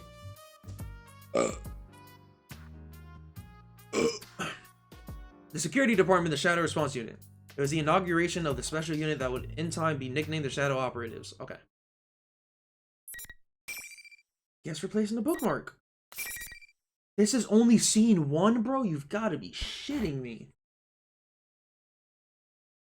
Indeed, the Shadow Oh, Mitsuru looks kind of badass right there. Is that guy with the backwards hat Junpei? Where's Never mind. They're probably just random people. The silhouette all the way on the left kind of looks like Fuka. The one that's like in between Mitsuru and what I think is Junpei kind of looks like Yukari. I don't see any Akihiko. The one all the way on the right kind of reminds me of Aegis. But I think I'm just reading into it too much. Indeed, the Shadow Operatives. I'm quite fond of the name. Not that I normally pay much heed to these things, but in this case, I admit to being pleased. Started as sarcasm on the part of the higher-ranked personnel from the police. It can be taken to mean those who deal with shadows, but the real meaning is those who operate in the shadows. Not only is the unit unofficial, we have the difficult-to-credit job of exterminating monsters. Mostly I suspect it was a dig at the group that disturbed the expected peaceful years before the older personnel's retirement. A shadow operative could also mean one who does unrewarded, albeit crucial, work for society. Why not just name them C's Part 2, man? It's a name truly befitting of the organization's goals. We're approaching the first anniversary of the Shadow Operatives establishment, though we're still at the level of basic investigation and laying groundwork. It seems a full-scale case has arisen. Fighting is not our first. Yo, we're not in the dorm. Why is this music playing? With you there. We have a general idea of where it was taken. The Inaba area. The Inaba area! Reports of suspected shadow activity last year. Where were you guys? Why didn't you guys come to Inaba to help? Good as it is to hear from an old reliable friend, I limit the call to a quick exchange of information. I'll send you the precise location later. Sorry to call when you just returned from a trip. Mitsuru was hot. On your assistance. Yes, she is. Indeed, she is. Close my cell and turn towards my colleague. He's only just returned and he's going directly to the location from the airport.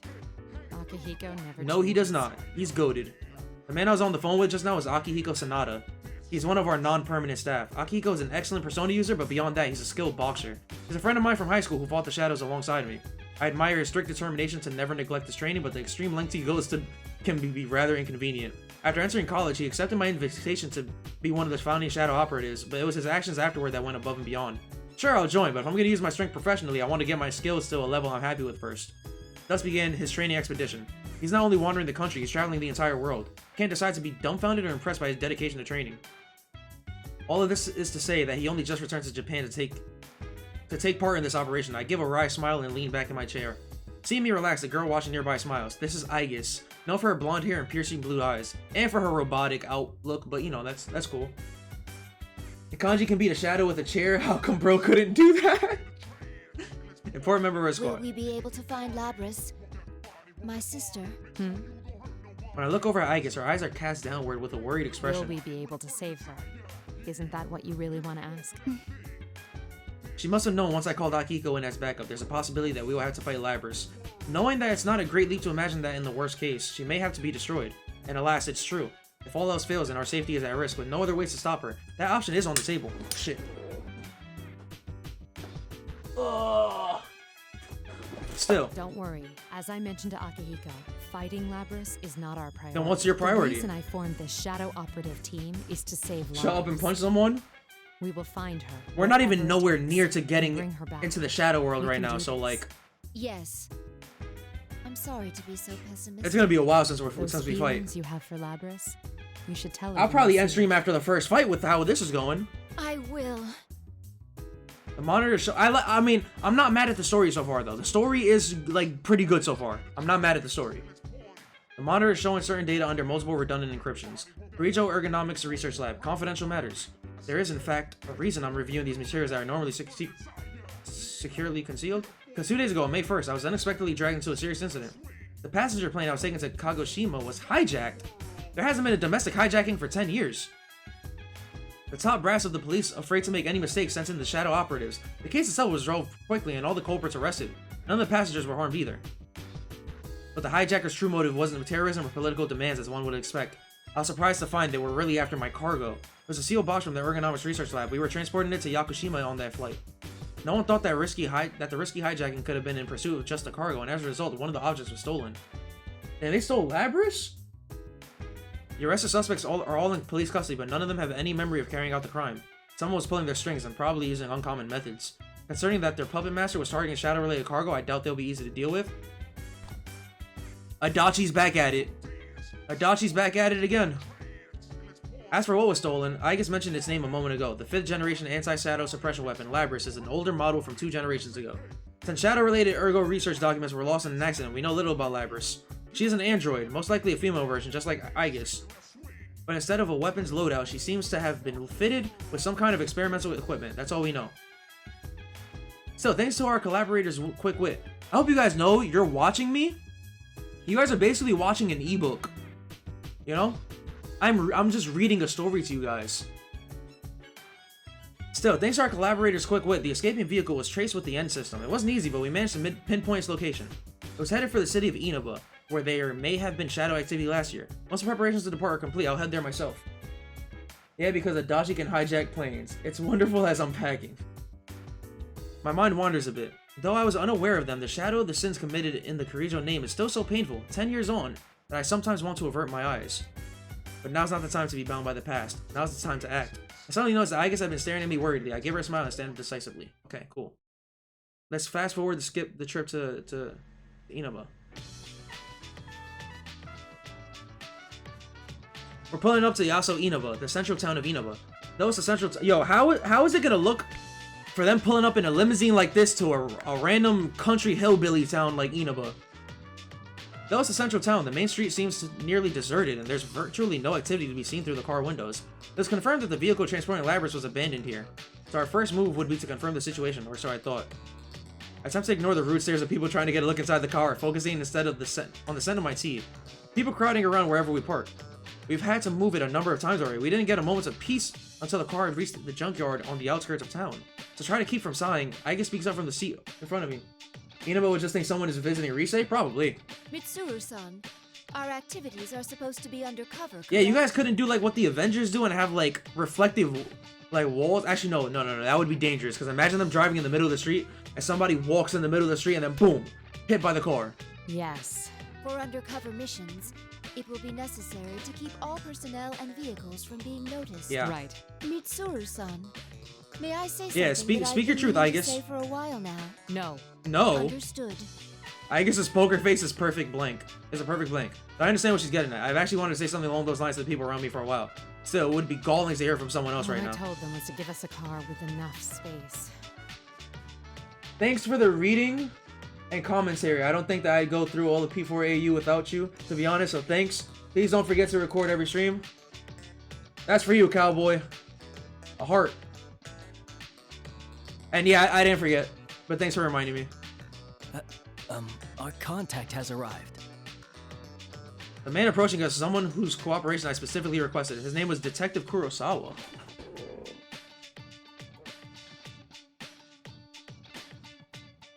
Detective Kurosawa? I don't want Kurosawa, I want Detective Dojima. Before I can welcome him, I get speaks up. This was not our designated meeting area, yet he has discovered This was a us. perfect time to have Detective Dojima, man. Oh, this is... Oh, never mind. How I did it? Never mind, it makes sense.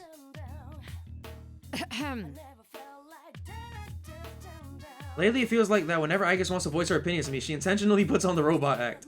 They mentioned this at the lab. That if Igus still speaks in that stiff, formal manner, either she's getting too human and is developing habits, or she's doing it on purpose. We want Detective Adachi? No, we do not. That sounded like him? It kind of did. We appreciate your cooperation, Detective Kurosawa. Wait, isn't this the detective that worked at the police shop, right? That's why this theme is playing, because that's the theme that played in that shop? Long time no see, miss. And I guess, was it? Indeed. It has been a while. Yeah, that's the weapon shop guy. That's who I was talking about. Detective Kurosawa was an officer at a police box near the school we attended through. Yeah, he was shunned for cooperating with us and got busted back down to officer. But now that the shadow operatives are officially recognized, he's in their good graces again. A man who can be trusted beyond the confines of his station to solve a case, even going so far as to bend the rules. He's a rare breed. Adachi will get run over by the limo? He should. Detective Kurosawa's expression has softened while he makes small talk with Igus, which makes me realize this is maybe the first time he's seen Igus in her combat form. I shouldn't make you stand while we talk. Please, get in. Ah, sorry. I haven't seen you in a while, so I had a lot to say. You must understand that we are trying to go incognito. Here's the Persona 4 music. That was kind of him not to point out that our vehicle and our tire are completely unsuited to that goal as he enters the limousine. He sits and does not even wait until the door is closed before getting to the point. I found out quite a bit regarding the case. Why not you being us Dojima? No, Kurosawa makes sense because he was the police officer in the last game, so it makes sense for him to be here. Found out quite a bit regarding the case you had me look into. First, I reviewed the report on the incidents from last year. One of the suspects mentioned the word persona. So what went on here last year? It's probably related, but I wasn't done there. Parts of this guy's testimony. Wait, whose testimony? More outlandish. Wait, are they talking about Adachi? It's probably related, but wait. First, I reviewed the report on the incidents from last year. One of the suspects mentioned the word persona. Okay. It's either okay. If you can take what's in the record at face value, it seems persona users can enter TVs with a I love the meshing of the both worlds. I love this. Just what it sounds like. You physically stick your body into the screen and go inside. He claimed there was another world in the TV, and dropping people inside it was the method behind last year's murders. This all sounds rather absurd. It is absurd. It was included in the police report. If Adachi shows up, you're leaving? Well, I'm sorry to tell you, Mish, but Adachi has his own story arc. I got in touch with the detective in charge at the time and said the same thing. I don't know how that's gonna work, but... Apparently the report was filed by a young partner of his at the time. He'd entertained the wildest testimonies like this one. A young partner of his at the time. Okay, so that's either Naoto or Adachi, because they're both like Adachi's relatively young, and Naoto's like literally young, so. He sounds like quite the oddball. But they're saying he, so I think it is Adachi. Really went on. The police would have had no chance cracking. And they didn't. You know, it took us, the GOATs, the investigation team, to crack it. Dojima is one shrewd guy. Even with all the supernatural hocus pocus surrounding the case, he caught the culprit. Dojima got name dropped! Oh my god! Oh my god, Dojima! Yeah, he caught the culprit because he had his super duper awesome nephew in there and his friends. Some DBZ Frieza comeback shit. Alright, man, we'll see. I had asked him to collect information about the serial murders that occurred in Inaba last year. Shadow operatives aren't public knowledge, so I thought the local police would be more willing to speak with him, but the results surpassed my expectations. Though it's slightly frustrating to already run up against something I'm powerless to achieve myself. That's all I have for you right now. I should be going. I doubt either of us has time to reminisce over the old days. Yeah, we can catch up on the phone some other time. It's funny though. I thought the fighting was over, but you guys surprise me every time I see you. Thank you very much, Officer Kurosawa.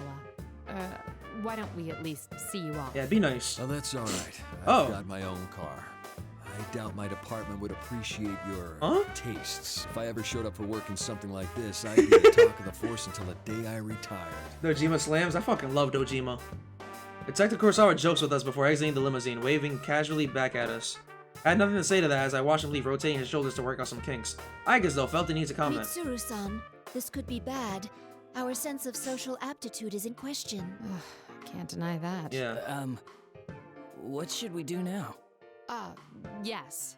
First, we'll need to test the claim that Persona users can enter TVs. Just jump into a TV. We're at a junkyard after all. I can see a number of consumer electronics that have been discarded illegally.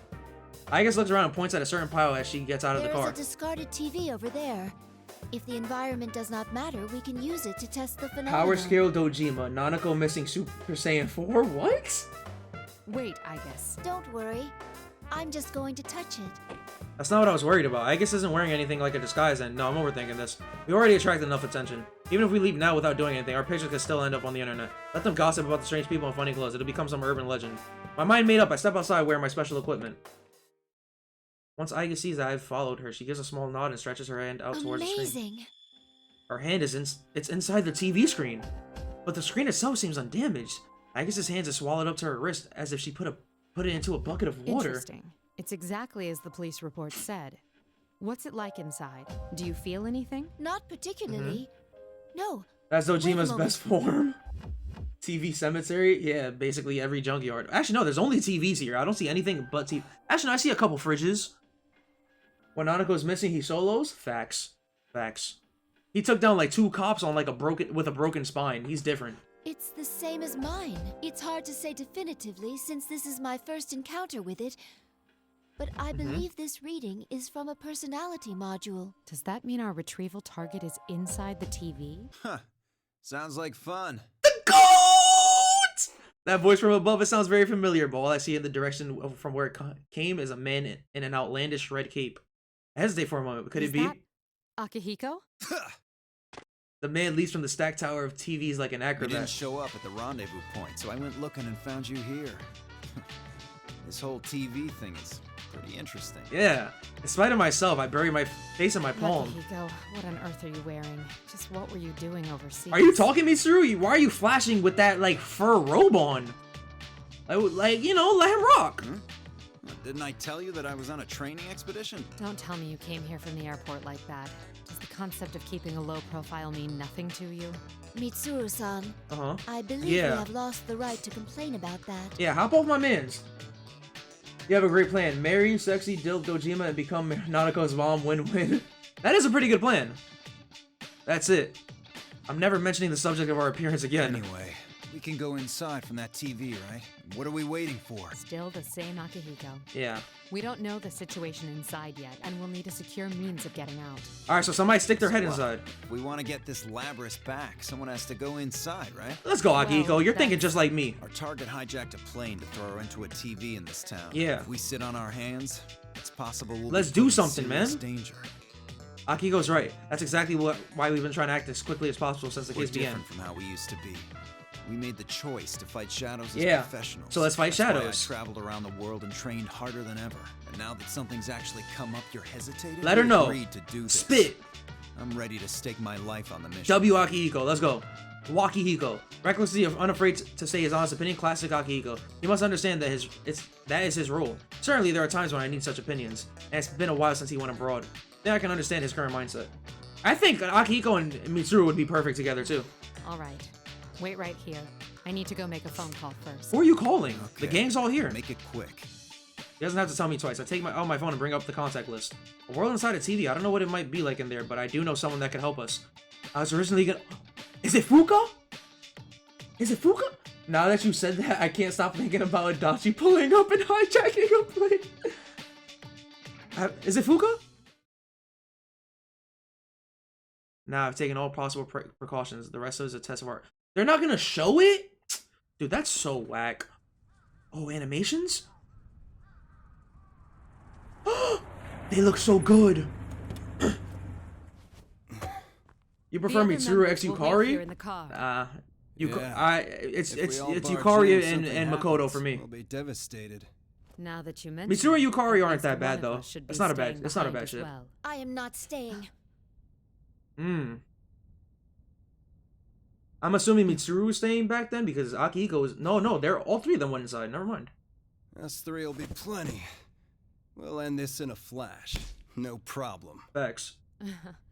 The same as always. Mitsuru X Michelle Senpai, Mitsuru X me. We have no idea what might be waiting for us on the other side. Don't get careless. Right. Alright. Let's do this. This situation. Oh, don't do it. Don't do it. Don't do it. Don't mention him. Don't mention him. I'll cry on the spot. Ready. Damn, Mitsuru looks good as shit. Yeah, I love how scratched up the TV is.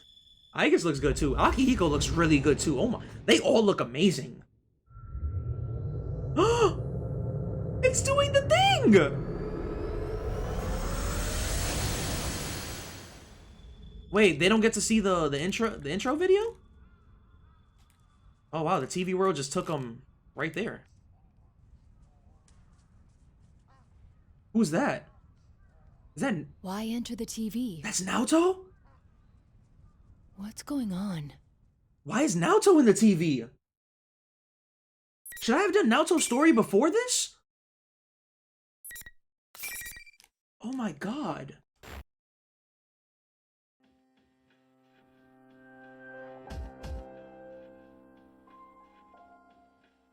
Where am I? Is this inside the TV? I love the Tartarus music. I remember being enveloped in a white light, but what came afterwards is unclear. Is this the world inside the TV? Oddly enough, the sight before me seems to be the main gate of a school. The name engraved on the entrance plate is... Yasagami High School. Yeah. I do recall that name from our map of Inaba. An existing high school has been completely recreated inside the TV? I then came to a realization. I've encountered something like this much before. It doesn't appear to be much different from reality as far as appearances, but it has the same distinctive sticky atmosphere. The Labyrinth Tartarus, our battleground 3 years ago. Okay, the name drop of Tartarus gave me chills. It bears a lot of similarity to this place. Where are the others? Akihiko! I guess. Being separated won't do anything to further our mission. Perhaps I can use my communication power to get in touch with them.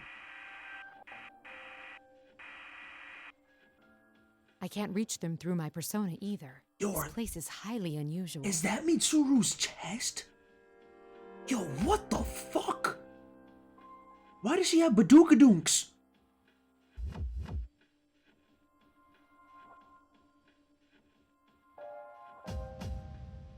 It's still barely functioning, but the noise here is severe. Bro, they give her the chest. They give Akihiko the shredded abs. Like, god damn, they're winning. Still barely functioning, but the noise here is severe. I'll need to understand this world a little better and find a quiet place to concentrate. As I check my surroundings again for enemies, I hear the sound of footsteps. I tense, getting myself ready, but when I turn around, a uniformed girl stops looking at me in bewilderment. Yukiko! She's wearing a tight spandex suit? I didn't expect to meet someone else here, let alone a seemingly ordinary schoolgirl. Could her age and outfit belie a connection to the theft of Labrys? But once the girl's surprise faded, she still seemed confused by my appearance. It seems that even here in another dimension, people are startled by my attire. At least her reaction allayed my suspicions. People reveal something of themselves when they're caught off guard. Anyone in the act of committing a crime couldn't fake being perplexed so naturally. Did I surprise you? I suppose my outfit is somewhat unusual. They gave both Mitsuru and Akihiko big boobs. Nah, yeah. Akihiko has pecs. Yo, he's shredded. You could grind meat on his body. Oh, no. Why are you here? Well, A loud cheer suddenly swells, cutting off our conversation. Judging by the sound, I guess there's a crowd present here. I look around the area in confusion. Where is that coming from? Students appear one after another, clearly intrigued to see us here. What's going on? Before I can react, an image appears on the monitor buried beneath the bizarre decorations. Okay, here we go. Hello! This is General Teddy, your benevolent dictator! Benevolent! I'm Mazette, and your commentator. It's time for Oh the my next God. round in the P1 The next Grand round? Prix. Are you ready to fight? P1 Grand Prix. Fight. Suddenly, in the ridiculous costumes queue, smoke pours out around us. A spotlight shines from somewhere directly upon me. I instinctively raise my arms to shield my eyes from the harsh light. It feels like I'm being displayed for an audience. And who do we have for Yuki-chan's opponent this time? Ooh, it's a mysterious, beautiful lady. Oh. How unexpected!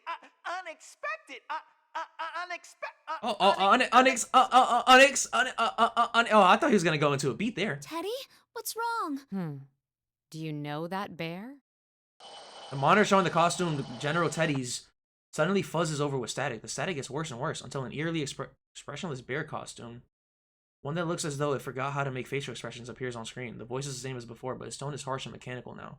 Case 04, unintended intruder. Entering elimination process. What the fuck? What is that supposed to mean? Ugh, what's going on? As soon as the abnormality registers, I feel a bizarre noise, like something scratching against my whole body. Was that some kind of attack? It didn't seem to have any effect on me, but the girl standing beside me underwent quite a change. Who do you think you are, showing up alone like Yo, this? they make Yukiko so mean. It's no use trying to talk your way out of it. There's nothing to discuss. You don't even try to understand anyone. What the fuck is... If you want to wall yourself off from everyone, I'll be happy to end I mean, she did that before, but she doesn't do that anymore. The girl's face distorts with hatred as she spits her words at me. It's a far cry from her earlier demeanor. It's as if she's a completely different person, and that's not all. Understandably, she seemed to not know me before, but now she speaks as if she does? What is this? Could it be the effect of the noise I sensed? So smug for long. Come, Konohana Sakuya. I love the name Konohana Sakuya. It just rolls off the tongue right. A persona? The girl spreads the fan in her hand, and with the flash of light, a persona manifests. How careless of me. I should have accounted for this possibility as soon as I saw her here in this world. We won't be settling this peacefully, I see. In which case?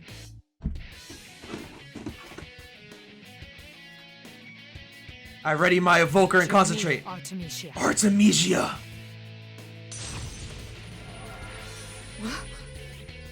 Power rises from within me, and the sensation in my limbs tells me that my persona has emerged.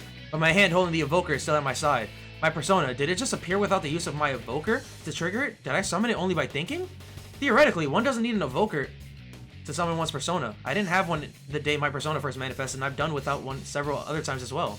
But never before have I summoned it so easily without any special connection. It's as if my consciousness is reaching far beyond the boundaries of my body. By way of analogy, it feels like being able to control the wind by my fingertips. Could it be because this world is special? The girl's voice brings me back to the situation at hand. Which reminds me, the girl doesn't seem to use any special implements to summon either. Persona user. Fine. I still won't lose. Sorry, but I won't be defeated either. Damn, okay. Okay. Place a bookmark? Yeah, let's do it. Okay. Damn. I really like this story. Alright. The Imperious Queen of Executions? Damn, Mitsuru was born in 1991. What is Mitsuru's name? Final. The Imperious Queen of Executions. Oh, damn. Oh my god. Yo, Yo, Mitsuru's body is insane. There you go. Oh my god, okay. Yukiko, yo, you're doing so much. You're doing so much. I can't grab her? Yo, she's blocking my grabs. Okay, no, okay. There you go, Bufudine. Oh, that did a lot of damage.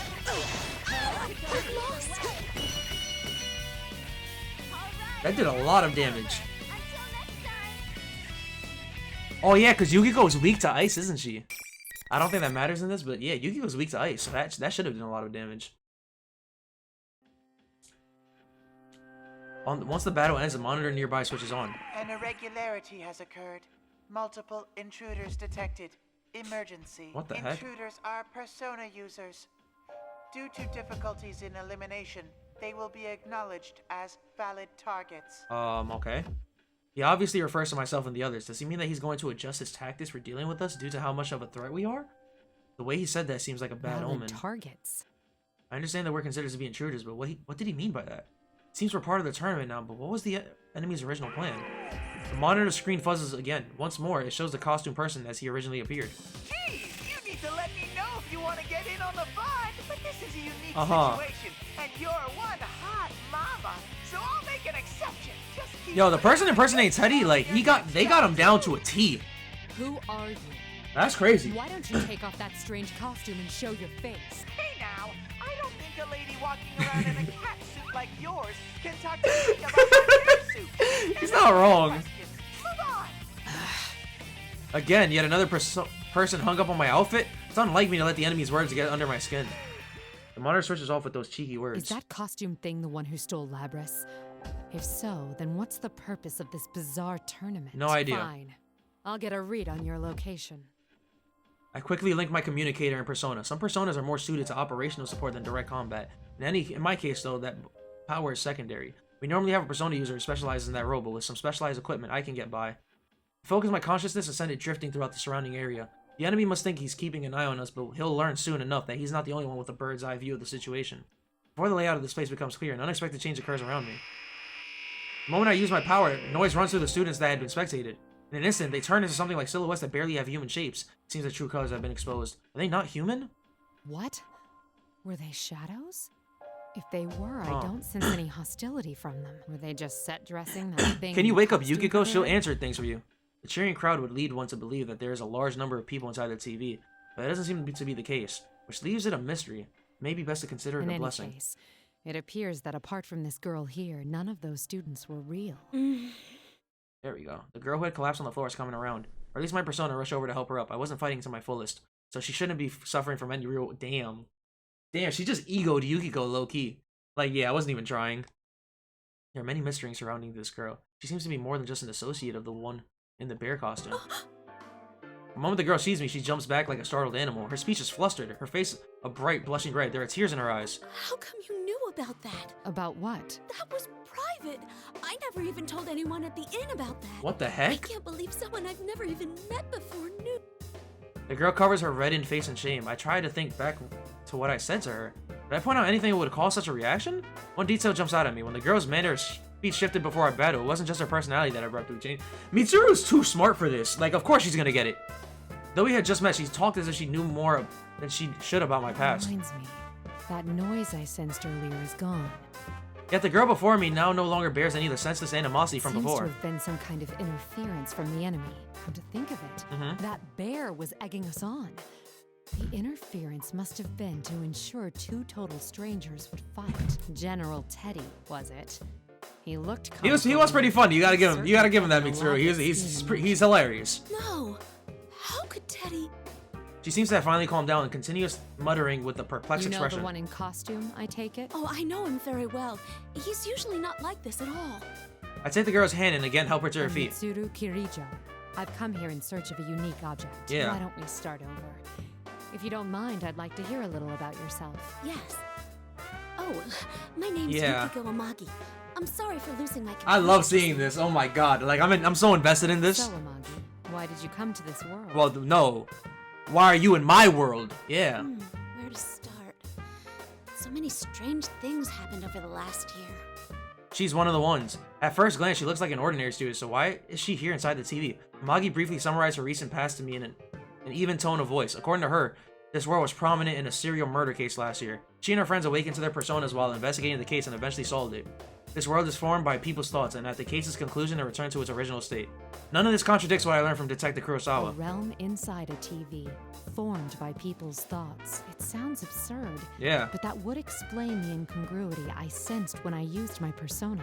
We thought the case had been solved, but lately there's been another strange program on the air. My friends and I couldn't ignore that. Yup. So we came back here. Your friends? Are there others here besides yourself? Yup. Yes, I was with 3 other people, but we got separated when we entered. The one in costume and the girl who called herself Rosette are friends of ours too. But they're acting so strange. They're not the same. So this is not the way they generally behave then? Nope. I can tell from Amagi's reactions that she normally trusts those two implicitly. Considering what the enemy did to her earlier, could they be under his control as well? Either way, it sheds no light on the theft of Labris. How are they related? Or is this incident only a coincidence? There's one more thing I'm curious about. Have you ever heard the name Labris? Labris? Nope.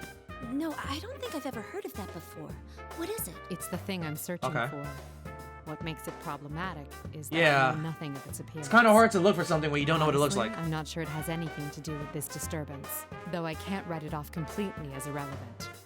Though it appears that there's no connection, whoever went so far as to hijack a plane to steal Labris brought her all the way here. No matter how I look at it, that means something. Anyway, thank you for your cooperation. I understand the situation better now. We should stay together going forward. Oh, we're gonna say. Oh wait, no, she can't continue. Damn it, Teddy! Whoa, think again, lady. I would have loved if they stuck together. General Teddy suddenly appears on the screen to interrupt our conversation. The winner of each bout can go on. That's rule number 1 in the That's Grand so. Prix. Oh no, I wanted to see them walk together. How exactly can that rule be enforced? As if to answer my unspoken question, Amagi makes an odd gesture. There's nothing here, but I can feel something. A wall? Wait. But Mitsuru-san could... Amagi looks at me expectantly. I take a tentative step and walk through the place where she claims that there's a wall. Like I said, you're stuck there until the tournament's over. Only Damn. winners get to go. I wish they would have been able to walk Come on, together. miss. You won, so it's time to barrel forward. Barrel. To the stage.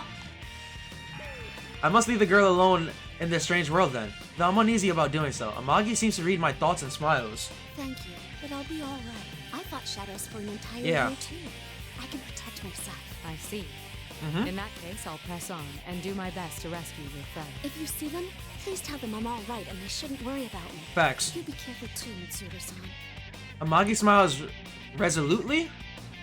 She's a very strong girl. I'll pass that along. Alright, let's do it. I nod, acknowledging her wishes, and turn my back to walk away. Not only do they tamper with our minds, they prevent us from leaving until the The SCB tournament world is settled. crazy. It may not necessarily ruin friendships, but there's no way forward than to fight one another. What a loathsome trick. It seems the mastermind is intent on us fighting each other. Let's do it. I grit my teeth in anger. Amagi's clear eyes remain in my heart. This operation is no longer just to retrieve Labris. I make a silent vow as I go. Everyone who has been dragged into this must be rescued. From now on, I think I'm going to alternate characters. So I'm going to do Persona 3 character, Persona 4 character. Persona 3 character, Persona 4 character, Persona 3 character, Persona 4 character. So after this one, I think I'm going to do Naoto's. As I step into the school, I realize that these invisible walls are everywhere, blocking all routes that seem open to the naked eye.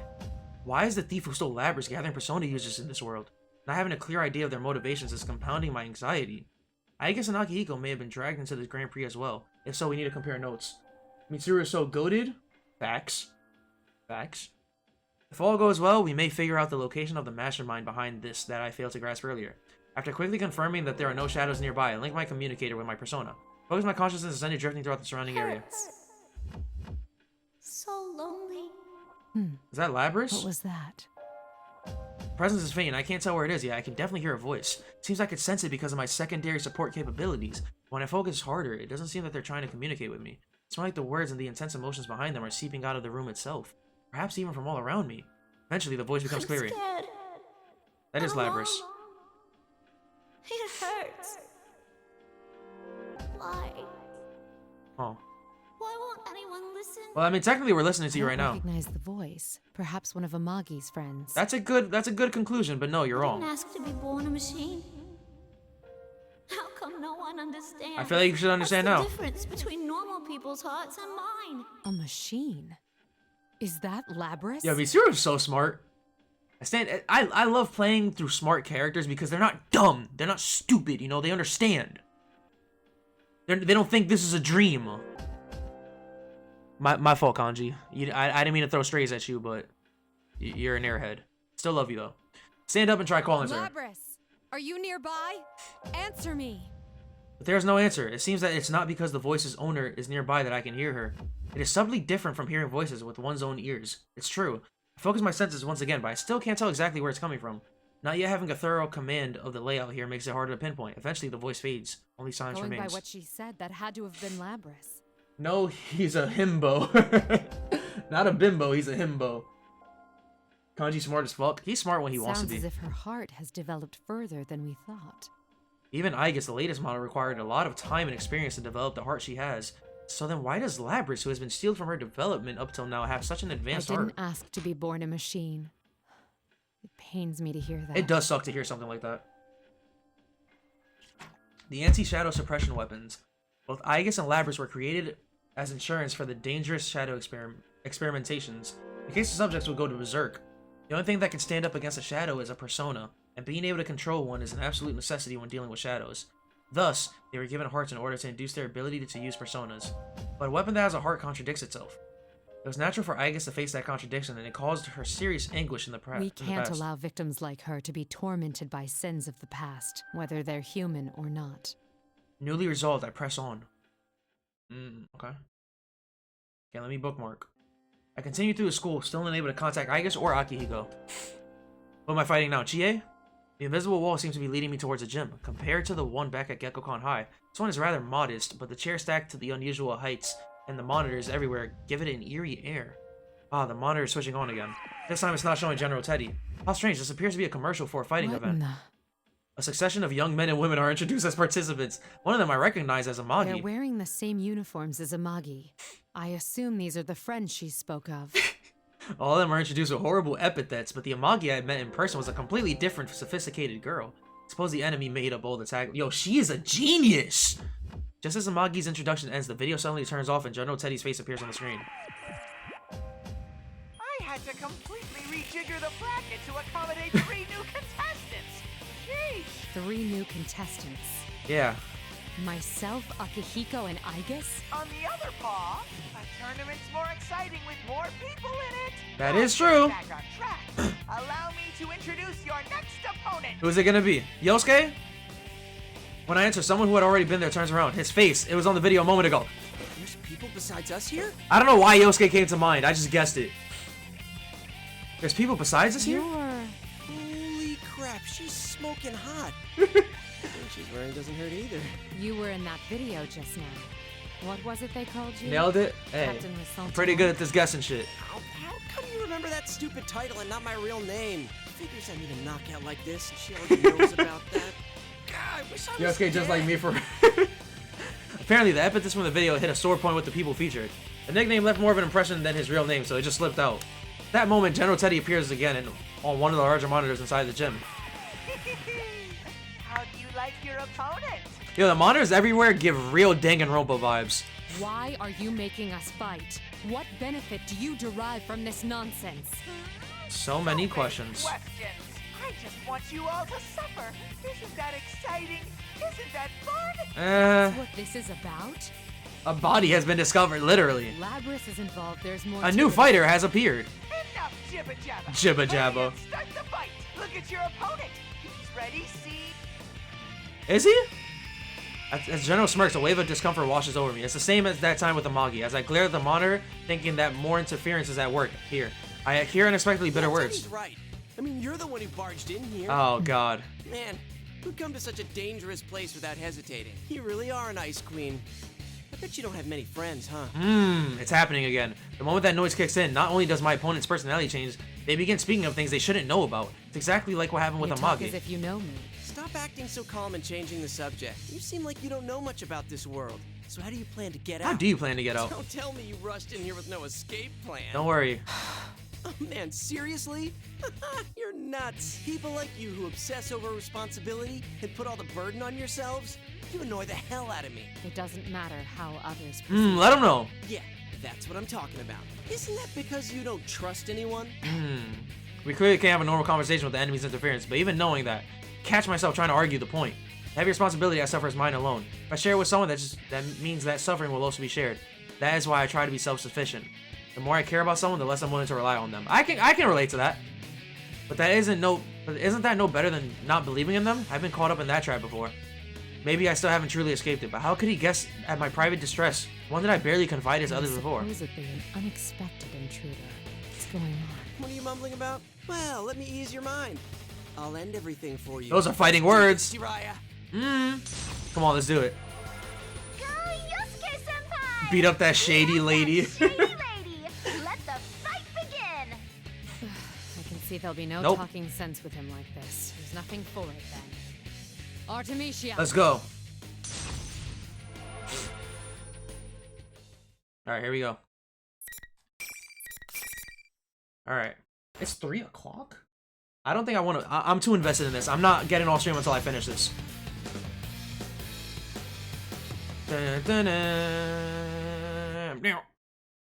Final. Alright, let's go. Hold that. Hold this. Hold this. Oh, W block? Block break. Oh, damn. Oh, damn. Oh, damn. Oh, damn.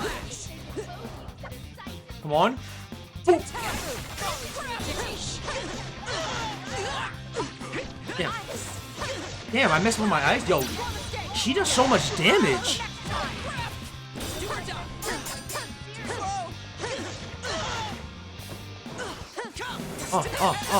Persona. Damn it, never mind. She got me. He got me. Oh, yeah, I cooked him. Right there. Boom.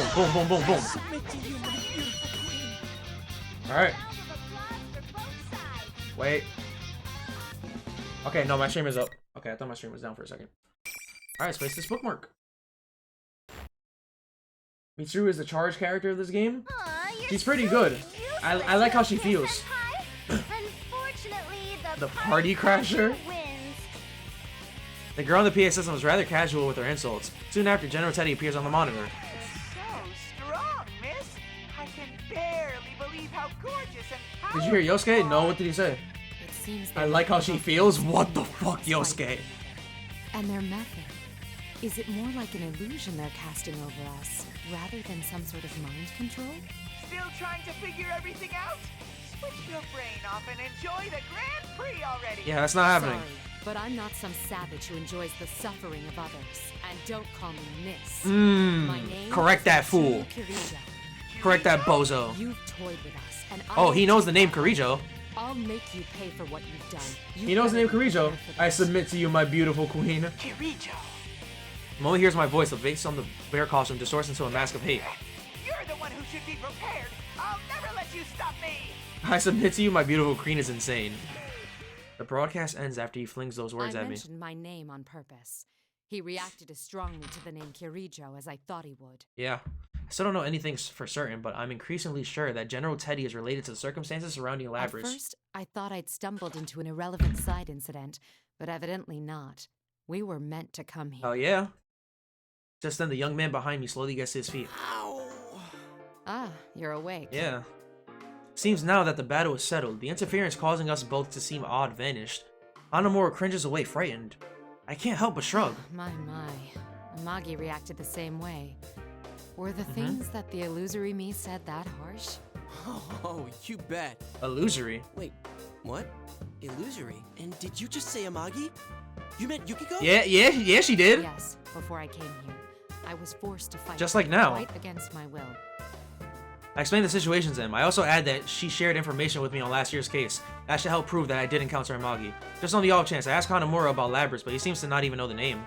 Once we finish speaking, he stands up and places his hand in the air as if touching something. Only the winner can move on, huh? Yeah. I'm the only one who can feel this invisible wall. Sorry, thing, Yosuke, you just gotta get left behind. I'm glad you understand. I was worried you'd doubt me since I'm a complete Well, you're a stranger. Persona user. I doubt he'd Well, you didn't doubt you. seem like someone who'd try and trick me. I mean, what's the point?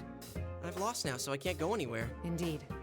You're very See, Yosuke's pretty smart too, man. Yosuke has street smarts, you know, he's about that life. What's good, Raph?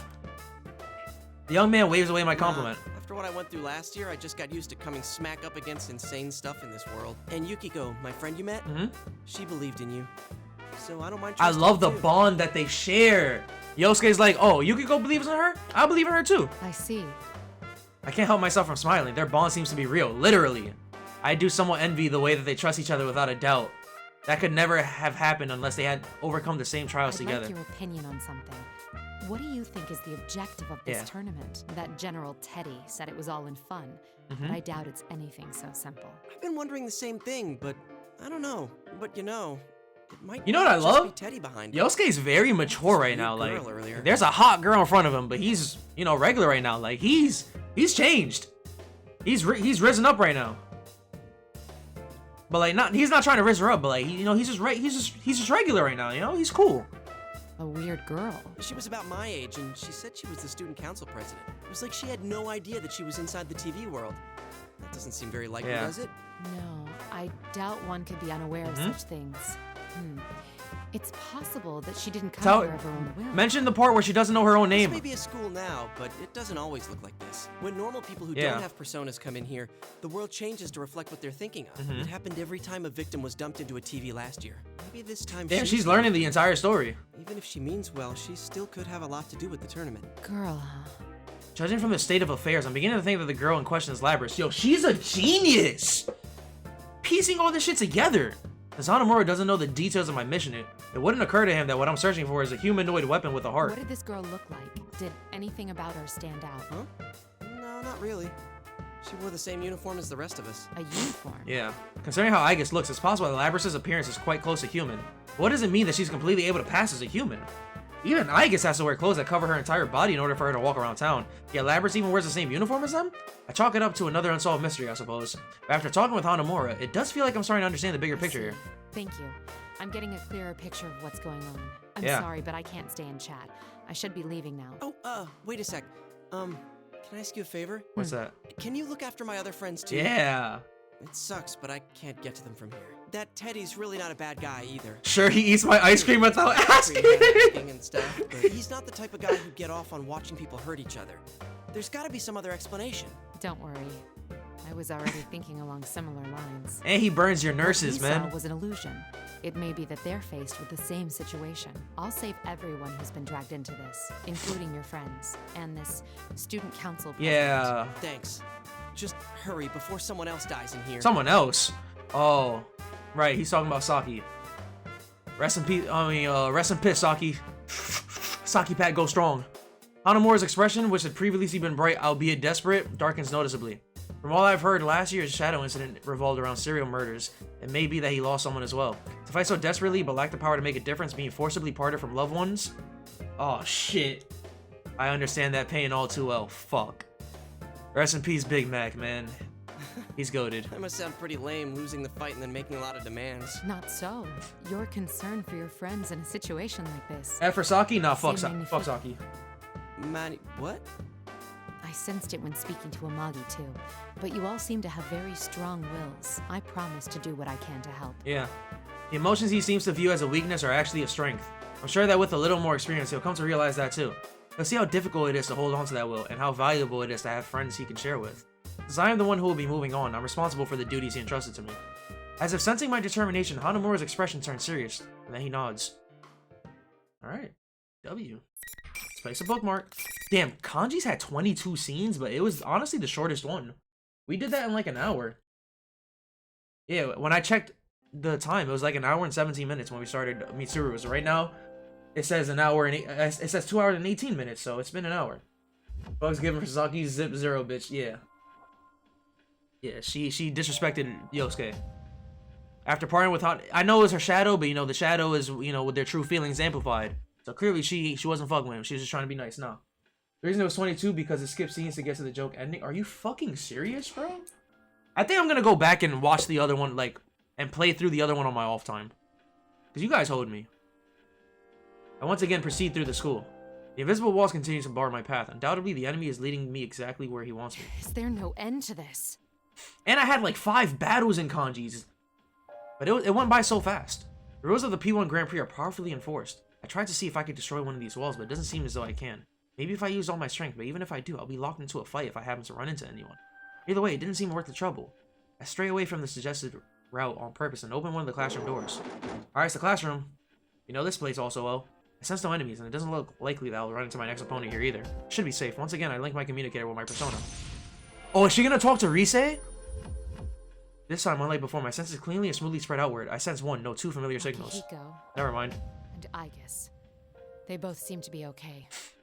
First, I focus my senses to contact Aigis, who's closer by. Can you hear me, Aigis? Mitsuru-san, I am relieved to finally hear from you. Is Akihiko-san with you? No, we were separated, but I've confirmed his safety. I'm sure he won't be defeated. Hell no, he's been fiending to fight people. Aigis laughs upon hearing my words. Let's exchange information while we can.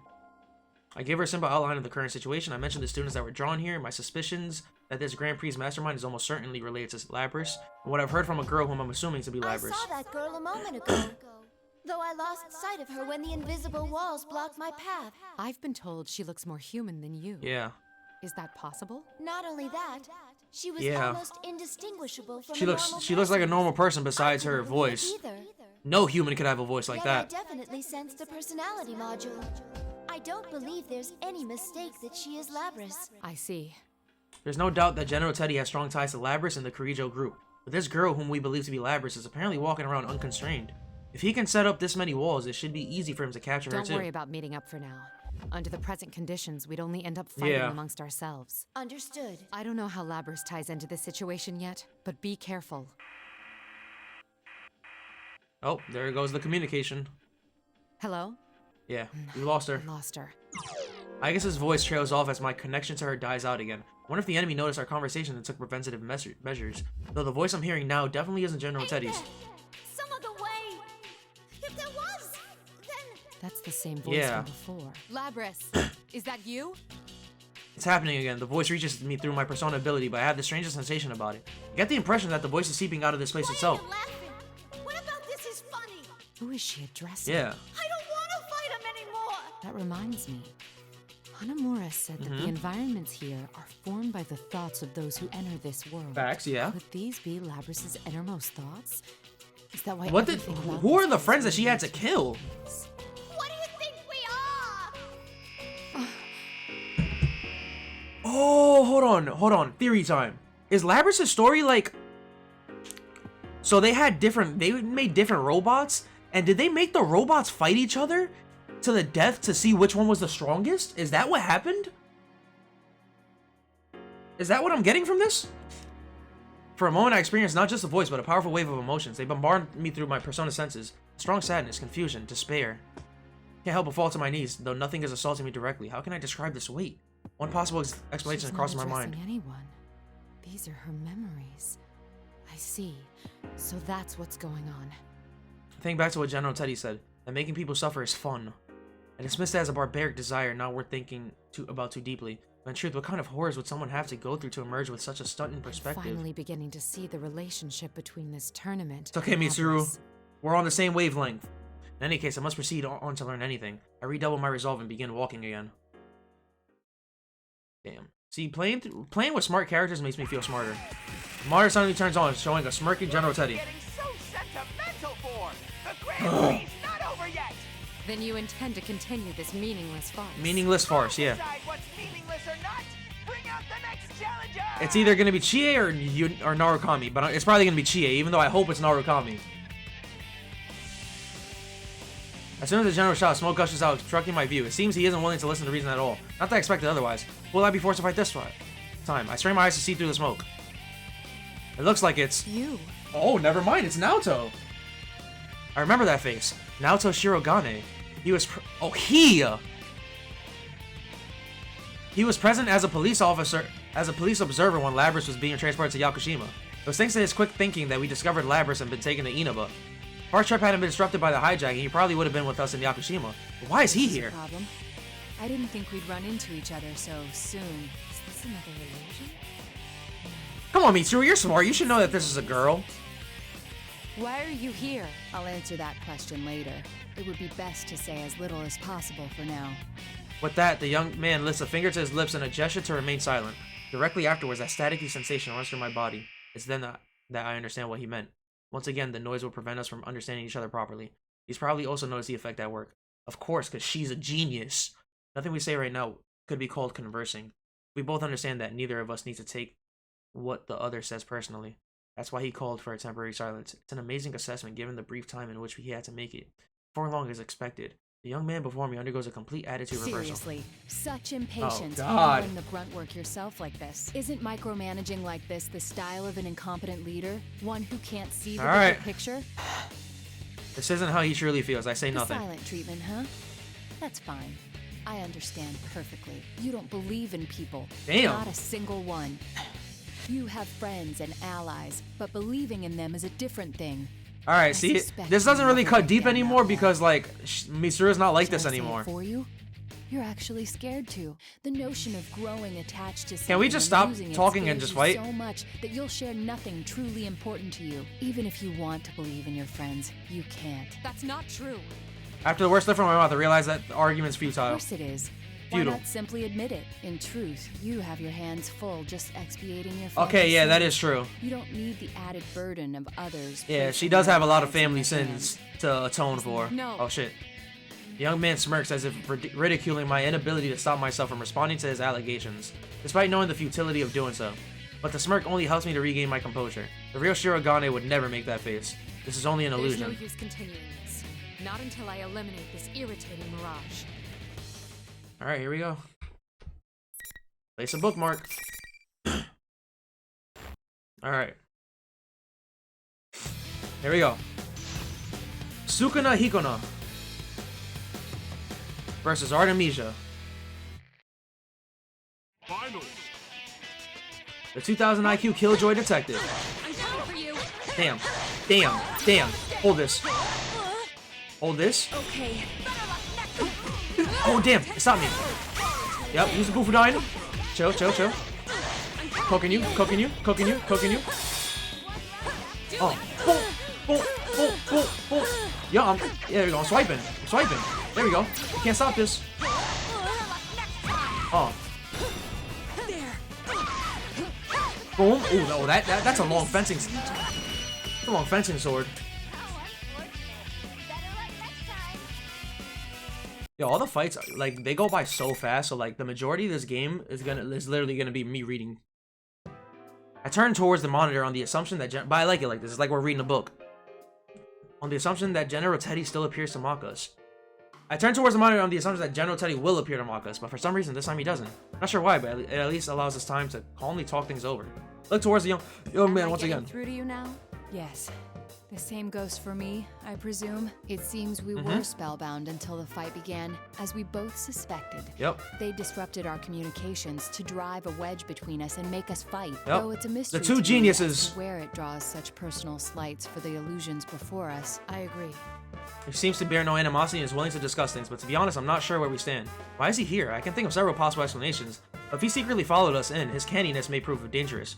He gives a suddenly wry smile as if sensing my reluctance and is trying to assuage it. There's no need to be cagey. Assuage it? I My don't bad. intend to dodge whatever questions you have. You were probably wondering three things when you saw me here. First, how did I enter this world? Second, What am I doing in Inaba? Third, if I came here looking for you. If I came here looking for you, what are my true intentions? No wonder you've made a name for yourself as a detective. You're correct on all counts. The first answer is easy. You know now that I can use a persona, allowing me access to the TV She's a world. persona user. As for the second, there's no great mystery why I would come to Inaba. This is her hometown. I live here. You wouldn't happen to be acquainted with Amagi and Hanamu. Those are the bros. You've met my senpai? Your friends. Yep. I gather that your comrades who fought Didn't you alongside literally each other see? during the serial murder Wait, I case just on realized. Isn't there an inconsistency here? Mitsuru watched the promo video. Shouldn't she have recognized Naoto then? I assume you entered the TV together for the same reason they did, and found yourself dragged into this mess as well. Whatever doubts I may have about them, it seems they're here because we dragged them into this.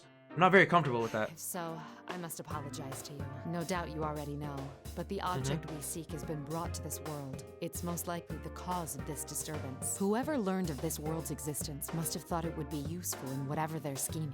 You apologizing to me?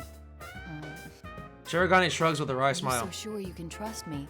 You have no guarantee that I'm telling the truth. I mean, the story adds up. And there's still the answer to your third question to consider. I haven't yet told you my true motives. You're a trustworthy person, Naoto. But if you're friends with Amagi and Hanamura, I feel I can trust Yeah. them. Their bonds with their friends are real. Perhaps I lied about that too. But then why would you bring it up? No, you're no villain. That's what my intuition Oh, why is she trying to play mind games with her? You aren't at all the person I thought you'd be. I'll take that as a compliment. Her smile suggests that it was meant as one. It makes him look his age or even younger. I can't help but smile as well. He's not exactly the hardened detective I imagined him to be either. The Teddy who appeared on that monitor is not our friend. You like the interaction between them? Oh, Cowboy, don't get me wrong. I love this right now. This is peak fiction right now. You have proof of this? Their chemistry, in my opinion, is like off the charts right now. It's like they understand each other. I found the real Like mentally. Our enemy can fog both our eyes and ears. It's possible they can make themselves look like someone else. I see. But I still don't know why they chose to take on Teddy's appearance. Because Teddy's the least trustworthy, I guess. Upon hearing this, I sigh and close my eyes. It might be to make you all suffer. Or that too, They yeah. led you to believe your friend betrayed you. It would make this all the more painful. There's some truth to that, but it seems too simple a motive to warrant this elaborate of a disturbance. It's just something Teddy would do. Not to this, like, extreme, but Teddy is kind of kiddie like this. He's wrong. If the motive is somehow connected to Labrys's memories, what would have been incomprehensible becomes completely understandable. My conclusion must have shown through on my face, and Shirogane trails off in understanding. At that moment came something like a touch. It's a sensation I hadn't felt since entering this world, but I know this feeling. Did you hear did it? That's Rise. It's the effect of being brushed by Persona's informational support powers. This feeling.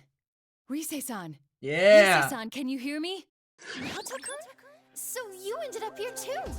That voice that echoes is much like the voice I heard over the PA system, but it seems quite different. The announcements must have been part of the culprit's tricks. This Rise's voice immediately turns quavery. I'm so glad. Ever since this weird fake Teddy kidnapped me, I've been all alone. The others are fighting each other too. It's all right. Just calm down and tell me where you are. I think it's the announcement room. It's kind of off though. There are these invisible walls around and I can't get out. The fake Teddy was watching me until a moment ago, so I couldn't use my persona. She seems to have been under the General's close watch, limiting her chances to use her persona until now. As soon as the General stepped out for a moment, she seized the opportunity to contact Shirogane. You're in the announcement room now, yes? I'm headed straight there, so stay put. Huh? Who's that? Why can I hear your voice but not sense you? She can't sense them? She sounds extremely confused. I had temporarily forgotten that my equipment my equipment prevents me from being detected by persona abilities to an extent. Prepared it after facing an enemy with similar powers once before. Okay, that makes sense. It works by making my presence difficult to detect unless they know me well and recognize my signature. Okay, that makes a lot of sense. Shirogane senses her confusion as well and introduces me to her.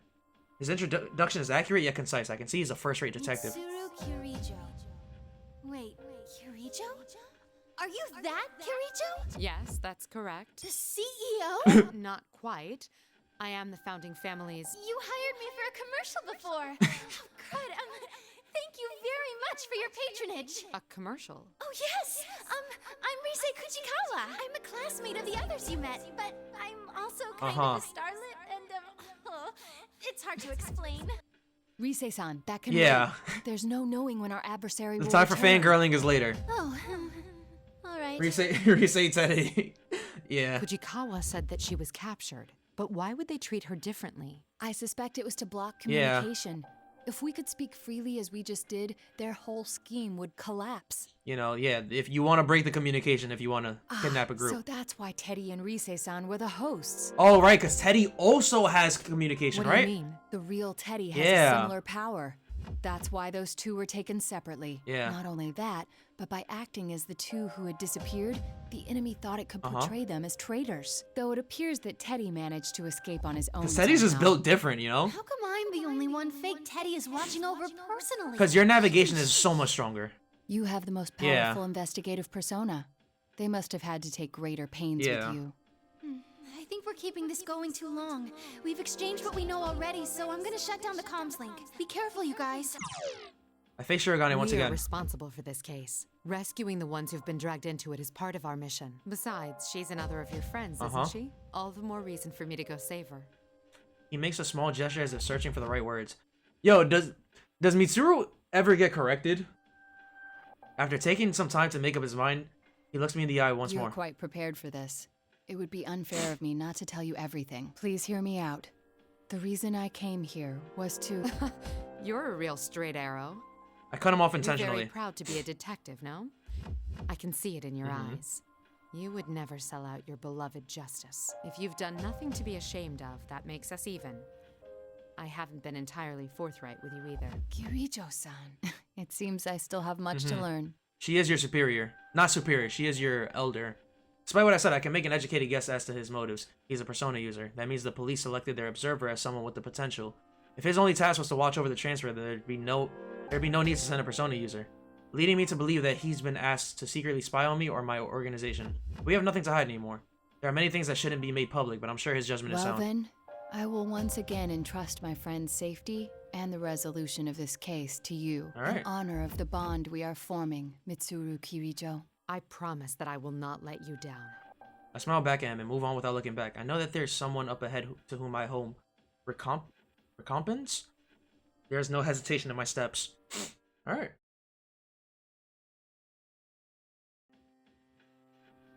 I reach the 3rd floor. After turning a corner and going in for a while, it finally comes into view, the announcement room. This is where Kujikawa is supposed to be. Oh wow, we're already here.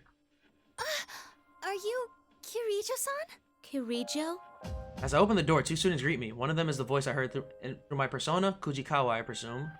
The other is a girl I didn't see on the video. Hang tight, Miss President. We'll be okay now that help's arrived. Kirijo-san, this girl got dragged into this mess too. We have to help her before that general comes back.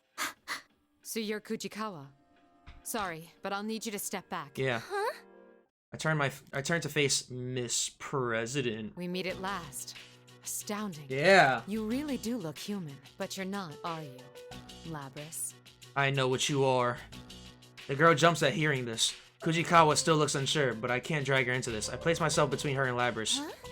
What do you mean she's not human? Isn't she a victim who got dropped inside the TV? What's up, Shrimpy? Labrys being a victim is one way to see it, but what I've learned thus far is accurate, then the one who set up this Grand Prix is most likely. Our records show that you were loaded with special equipment. Yeah. Undoubtedly a function that affects thoughts and scrambles recognition. That's why we saw and heard illusions whenever we fought. It would also explain General Teddy's appearance, and those who met you believing you to be human. Yeah, but we see through all that. We've already dealt with the android stuff before. Special equipment? Your school just made a random announcement basically saying earrings are gay? What? Why? I want to get a pair of earrings. I mean, I want to get my ears pierced. Labrys' protest of ignorance sound as if she's in denial about something she already knows. It's tragic hearing the desperation in her voice. Does that make me gay? Is it my fault? It wasn't just to keep them from interfering with your designs. I came to a realization when I noticed I was the only one who sensed that noise. An analytical persona's searches clash with your ability. They dispel illusions, so you needed to confine. I don't know, but good progress on the game now I see. Not really. This is the 4th person we're doing. So after this we're only a 3rd done. You feared that if they caught you off guard and used their persona's ability, this would happen. With that, I summon my persona Artemisia. Just as expected, noise immediately runs across Labrys' body. 1 person per stream isn't bad. Oh no, we've done 2 this stream. It's exactly the sensation I felt before each round in the tournament. There's a 2nd one this stream. Artemisia cancels out the force, scrambling our senses, and the illusion begins to wear off. Little by little, the facade fades away, and her true appearance emerges. No. What's going on? I was only gonna do like the first part of Mitsuru's Mitsuru's story, but it got good, so I had to finish it. This can't be. What was your motive, Labrys? Was it revenge in the end?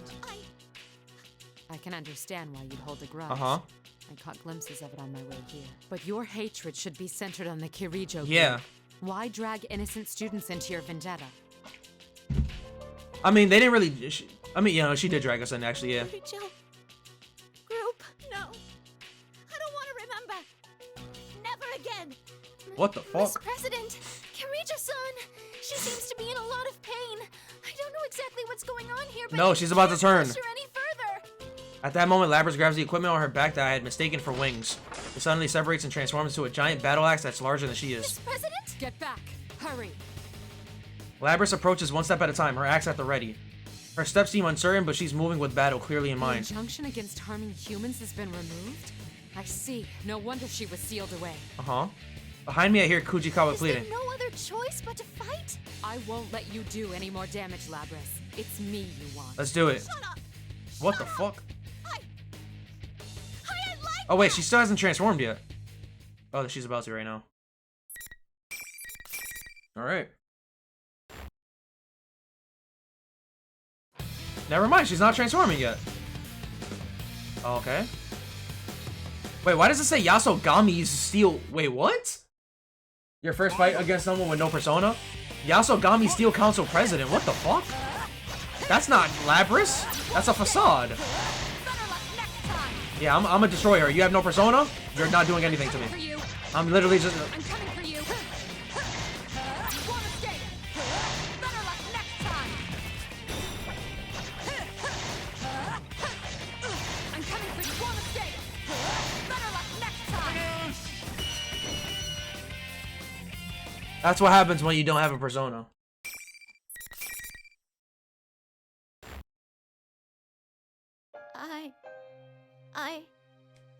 Labrys remains still. I can hear her muttered denials. She didn't use a persona, but it's possible that her mental instability prevented her from doing so. It might have been a blessing in disguise. I don't intend to turn a blind eye to the sins committed against you. That is why I must bring you back. This is on normal mode, by the way. Like, I would expect that from easy mode, but I can just... I could just spam it, and this is normal. I might have to up the difficulty. Labrys is the mastermind, not only of this tournament, but maybe of the entire incident. What if Labrys wasn't stolen, but instead escaped? Considering her powers, is it possible that she deluded the ordinary human hijackers? There's no knowing when Labrys regained her consciousness inside her cage. What if she hadn't awakened on opening it? What if she was already conscious inside there? She had been sealed for roughly 13 years, more than enough time to formulate a plan. If that was indeed the case, it'd make more sense for this to be a plan devised by Labrys, rather than an unknown party suddenly stealing her away.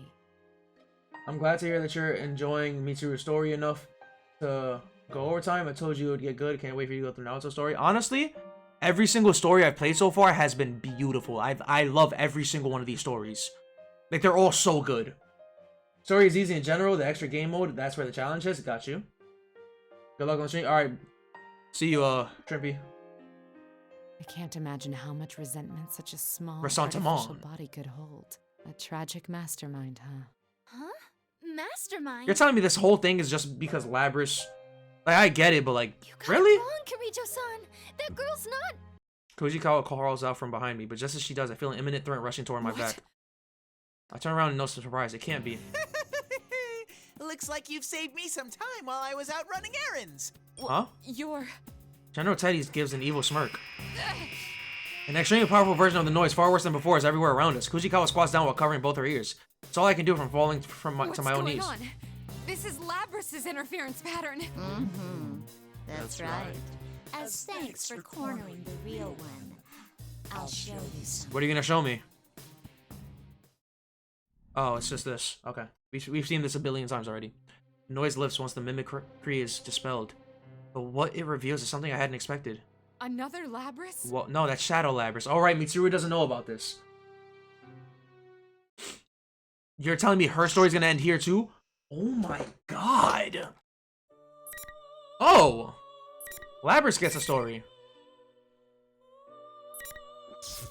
Okay, that's gonna be cool.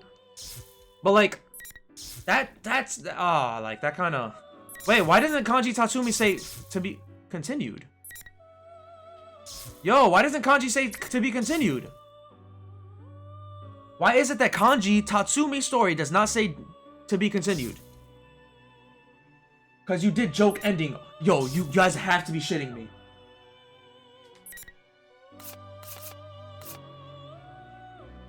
Geltech was wrong. So you're telling me I have to redo this shit?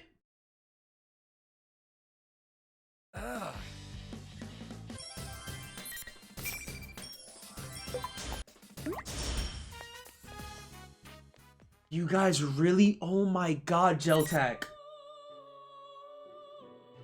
You're such a loser, bro. I have to redo this entire thing.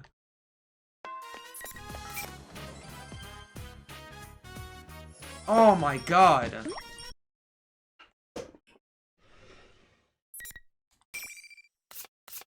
Man, fuck this loser ass scene. You're a loser. Facts, yo. Everybody throw tomatoes at Geltech.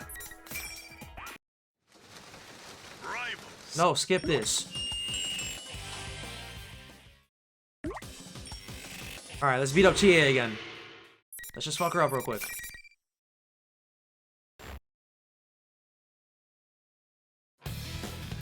To be honest, you didn't know? Damn, I blame Geltech, and I blame Cowboy, and I blame everybody who voted yes. Wait, I have to clarify for Cowboy, I'm not being serious. I'm not actually mad. I'm just joking, Cowboy. God damn! Yo, why should keep jumping out like that? You didn't vote because you weren't there yet? Alright, it's cool. Yeah, eat that. Eat that. Oh, whoa. Yep, stupid. Stupid. Oh shit, okay. Chill. Okay. No, stop. Boom, eat that. Okay. I love the music that's playing in the background, by the way. This is good music. Damn, I tried dodging that. Fuck.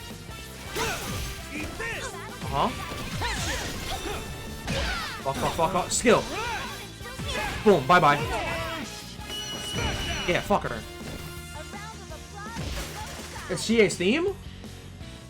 Well, it's really good, so, yeah. Punch in the air right now? Facts, I am. Okay. Damn, for the people who are just joining now, we already did kanjis, but we did a joke one because, you know, Geltech's an idiot.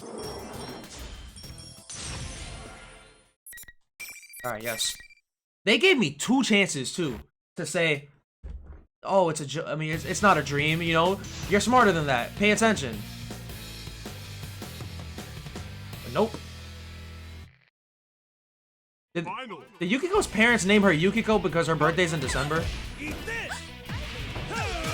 Because Yuki means snow in Japanese, right? I'm not bugging? Yeah, eat that up. Okay. Oh damn! I tried to sweep her. I tried to sweep. Her name is Snow. Yes. Okay. Damn. Okay. Stop. You're too strong. Yo, chill, bro. It's a prank.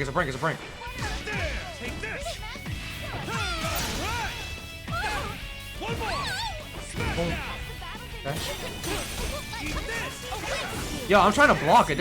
I can never block. There we go. That's a block. It also means happiness. I didn't know that one. I knew that it meant snow. Yo, she's literally destroying me. Stop. Stop.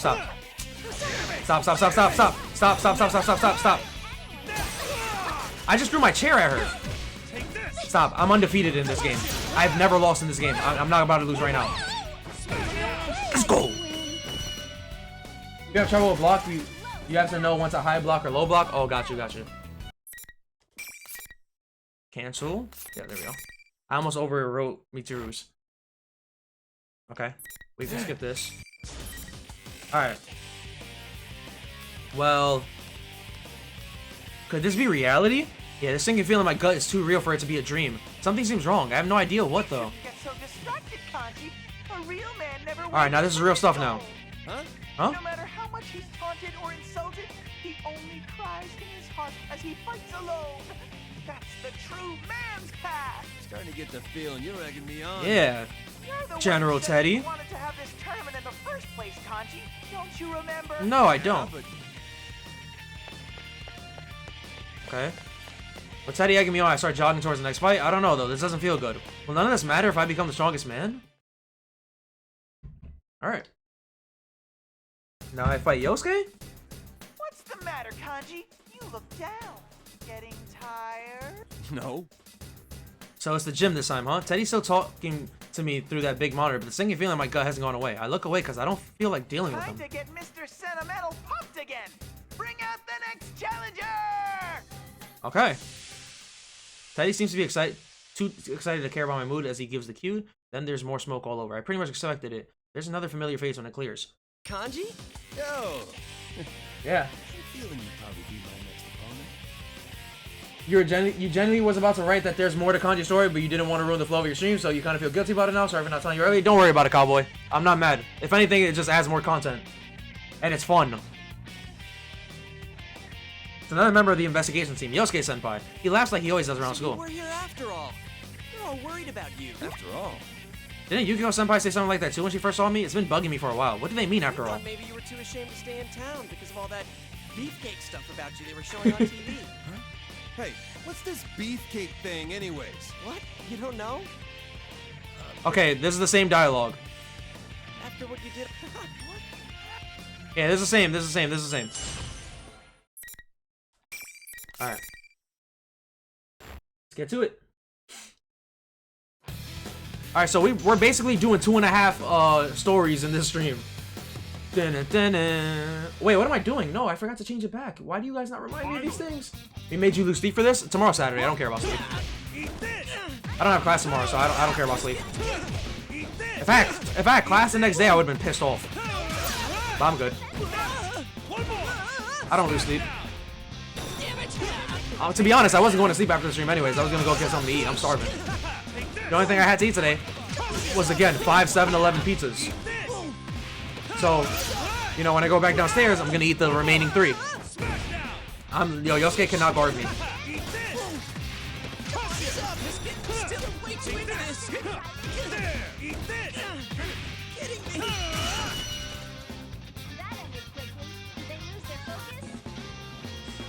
Alright.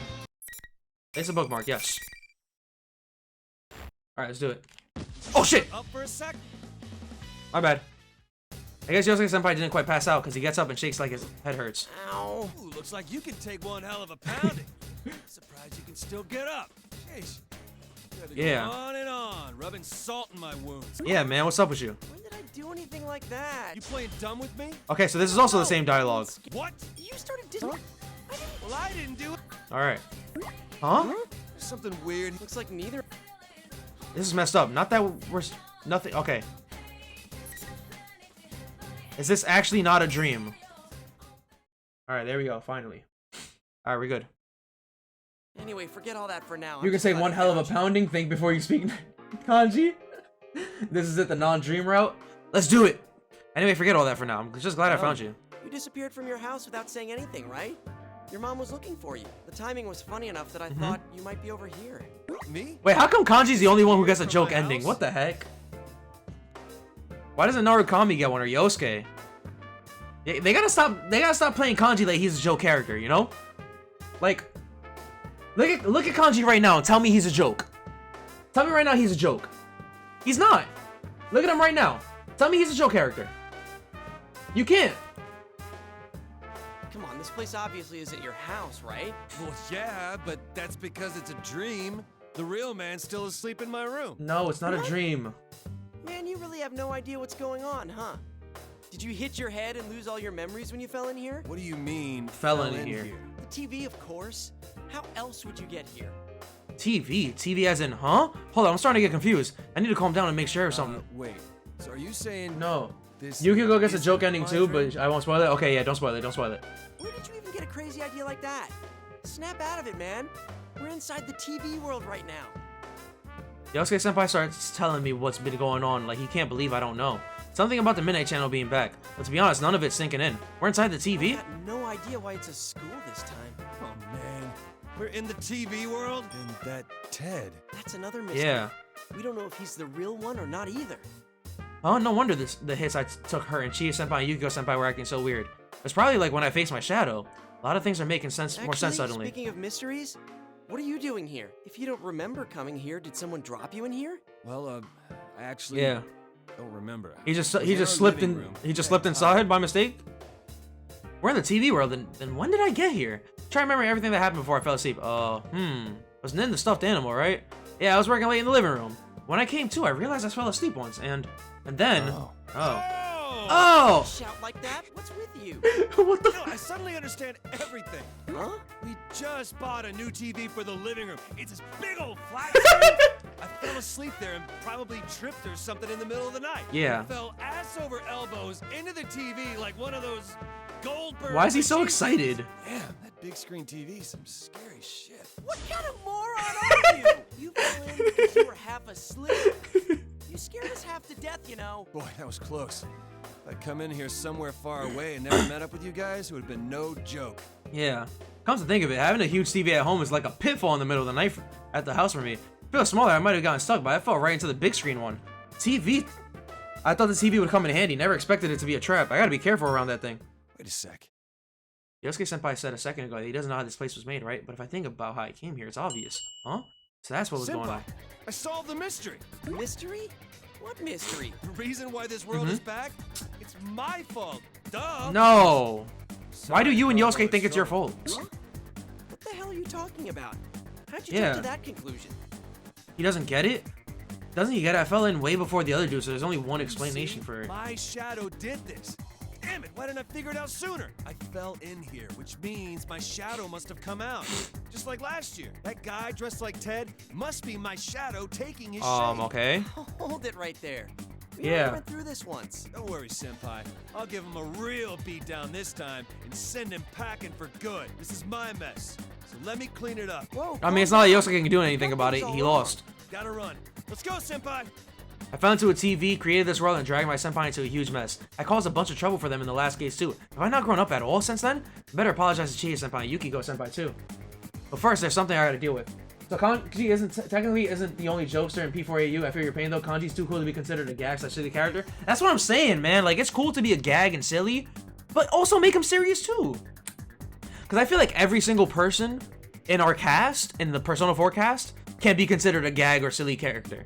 Because, like, they're all hilarious, and they all do stupid shit. And they all have, like, dumb sides to them.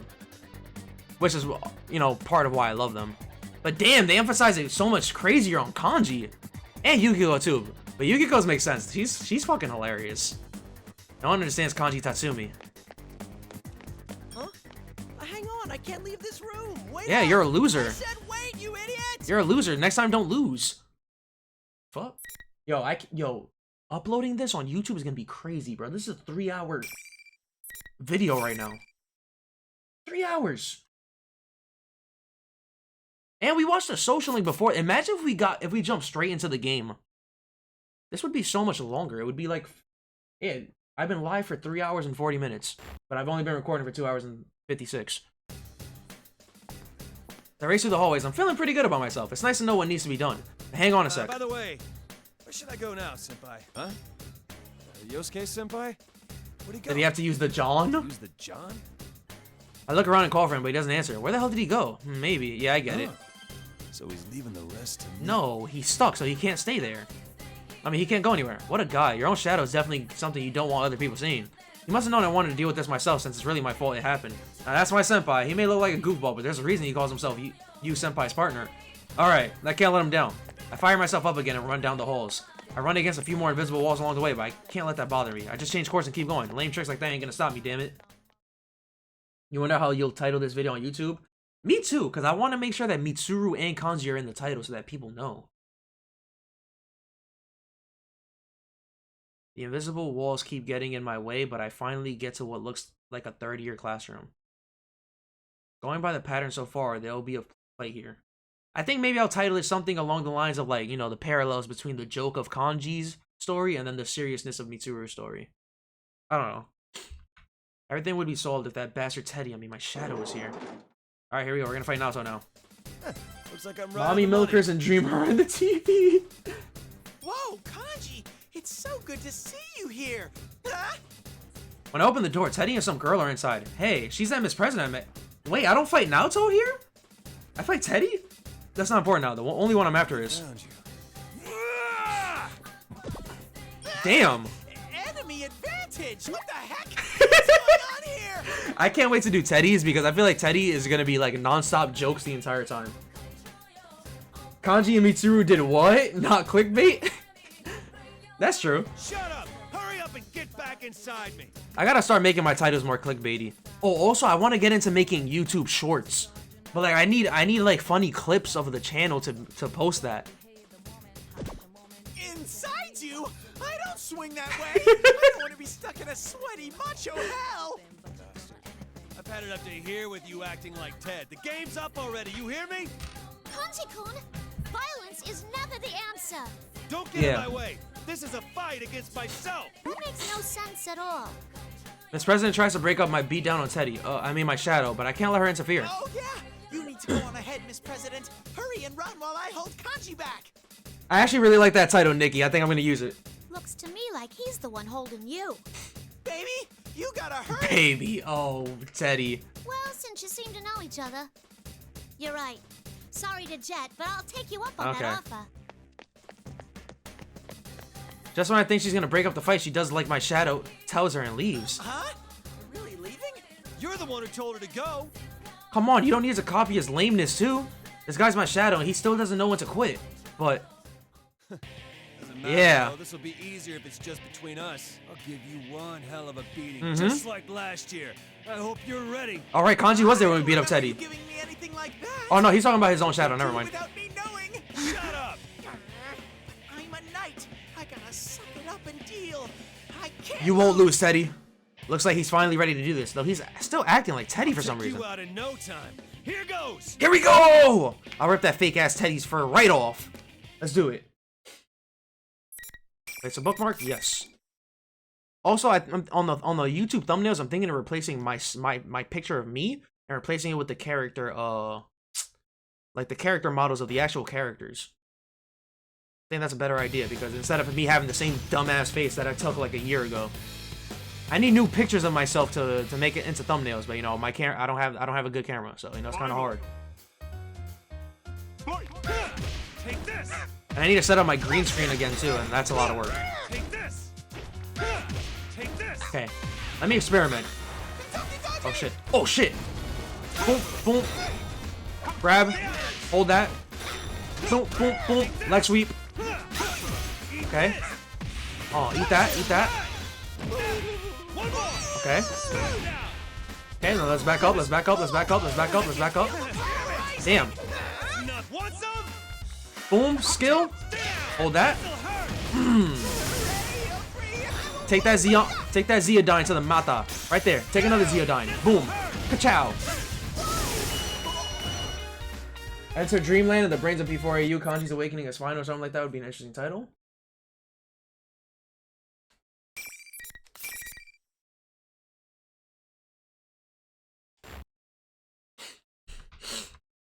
Now he'll show his true colors. I keep my guard up waiting for Teddy to do his thing, but nothing happens. That's weird. Isn't the illusion supposed to unravel and then he goes back to looking like me?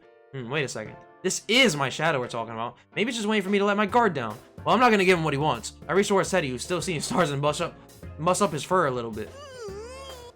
Damn, this is an impressive fake. Wait, what am I saying? Come on, hurry up and show your true self. Don't make me rub you the wrong way. It's actually Zeonga? Is it actually? Is it? Oh, okay. All right, it is Zeonga. I'm bugging. I was gonna say Zeonga, but then I was like, is it Zeonga? For a second, I thought Zeonga was the one that hits multiple people, but that's Ma Zeonga. What do I think about the title? I think it's cool, but I like Nick Worth's better. I like Nick Worth's better. This thing's part of me. There's no way it can stand up to this. I hit him with a little fluff in his fur the wrong way, ruining the texture. Even though I know he's my enemy, it still makes me want. But man, this texture really is something. It really went all out on the details. Stop that! True self this and true self that. Oh my god. How many times you say it, the only thing I can be is my own adorable self. Yeah, leave him alone. Bullshit. Your imitation of the real Ted is pretty good, but I am sick of it. Hey, that reminds me. Where's that cape and hat of yours? No. I want to see it up close so I could so unlike it. That's where your priorities are? Kanji, were you mistaking me for that fake Teddy? Huh? What fake Teddy? Think! That other Teddy or the one in front of you. Which is more adorable? I take another good look at the Teddy here. Now that he mentions it, the fur seems a little different. The Teddy in the monitor look kind of rough and scratchy. Wait, but that would mean...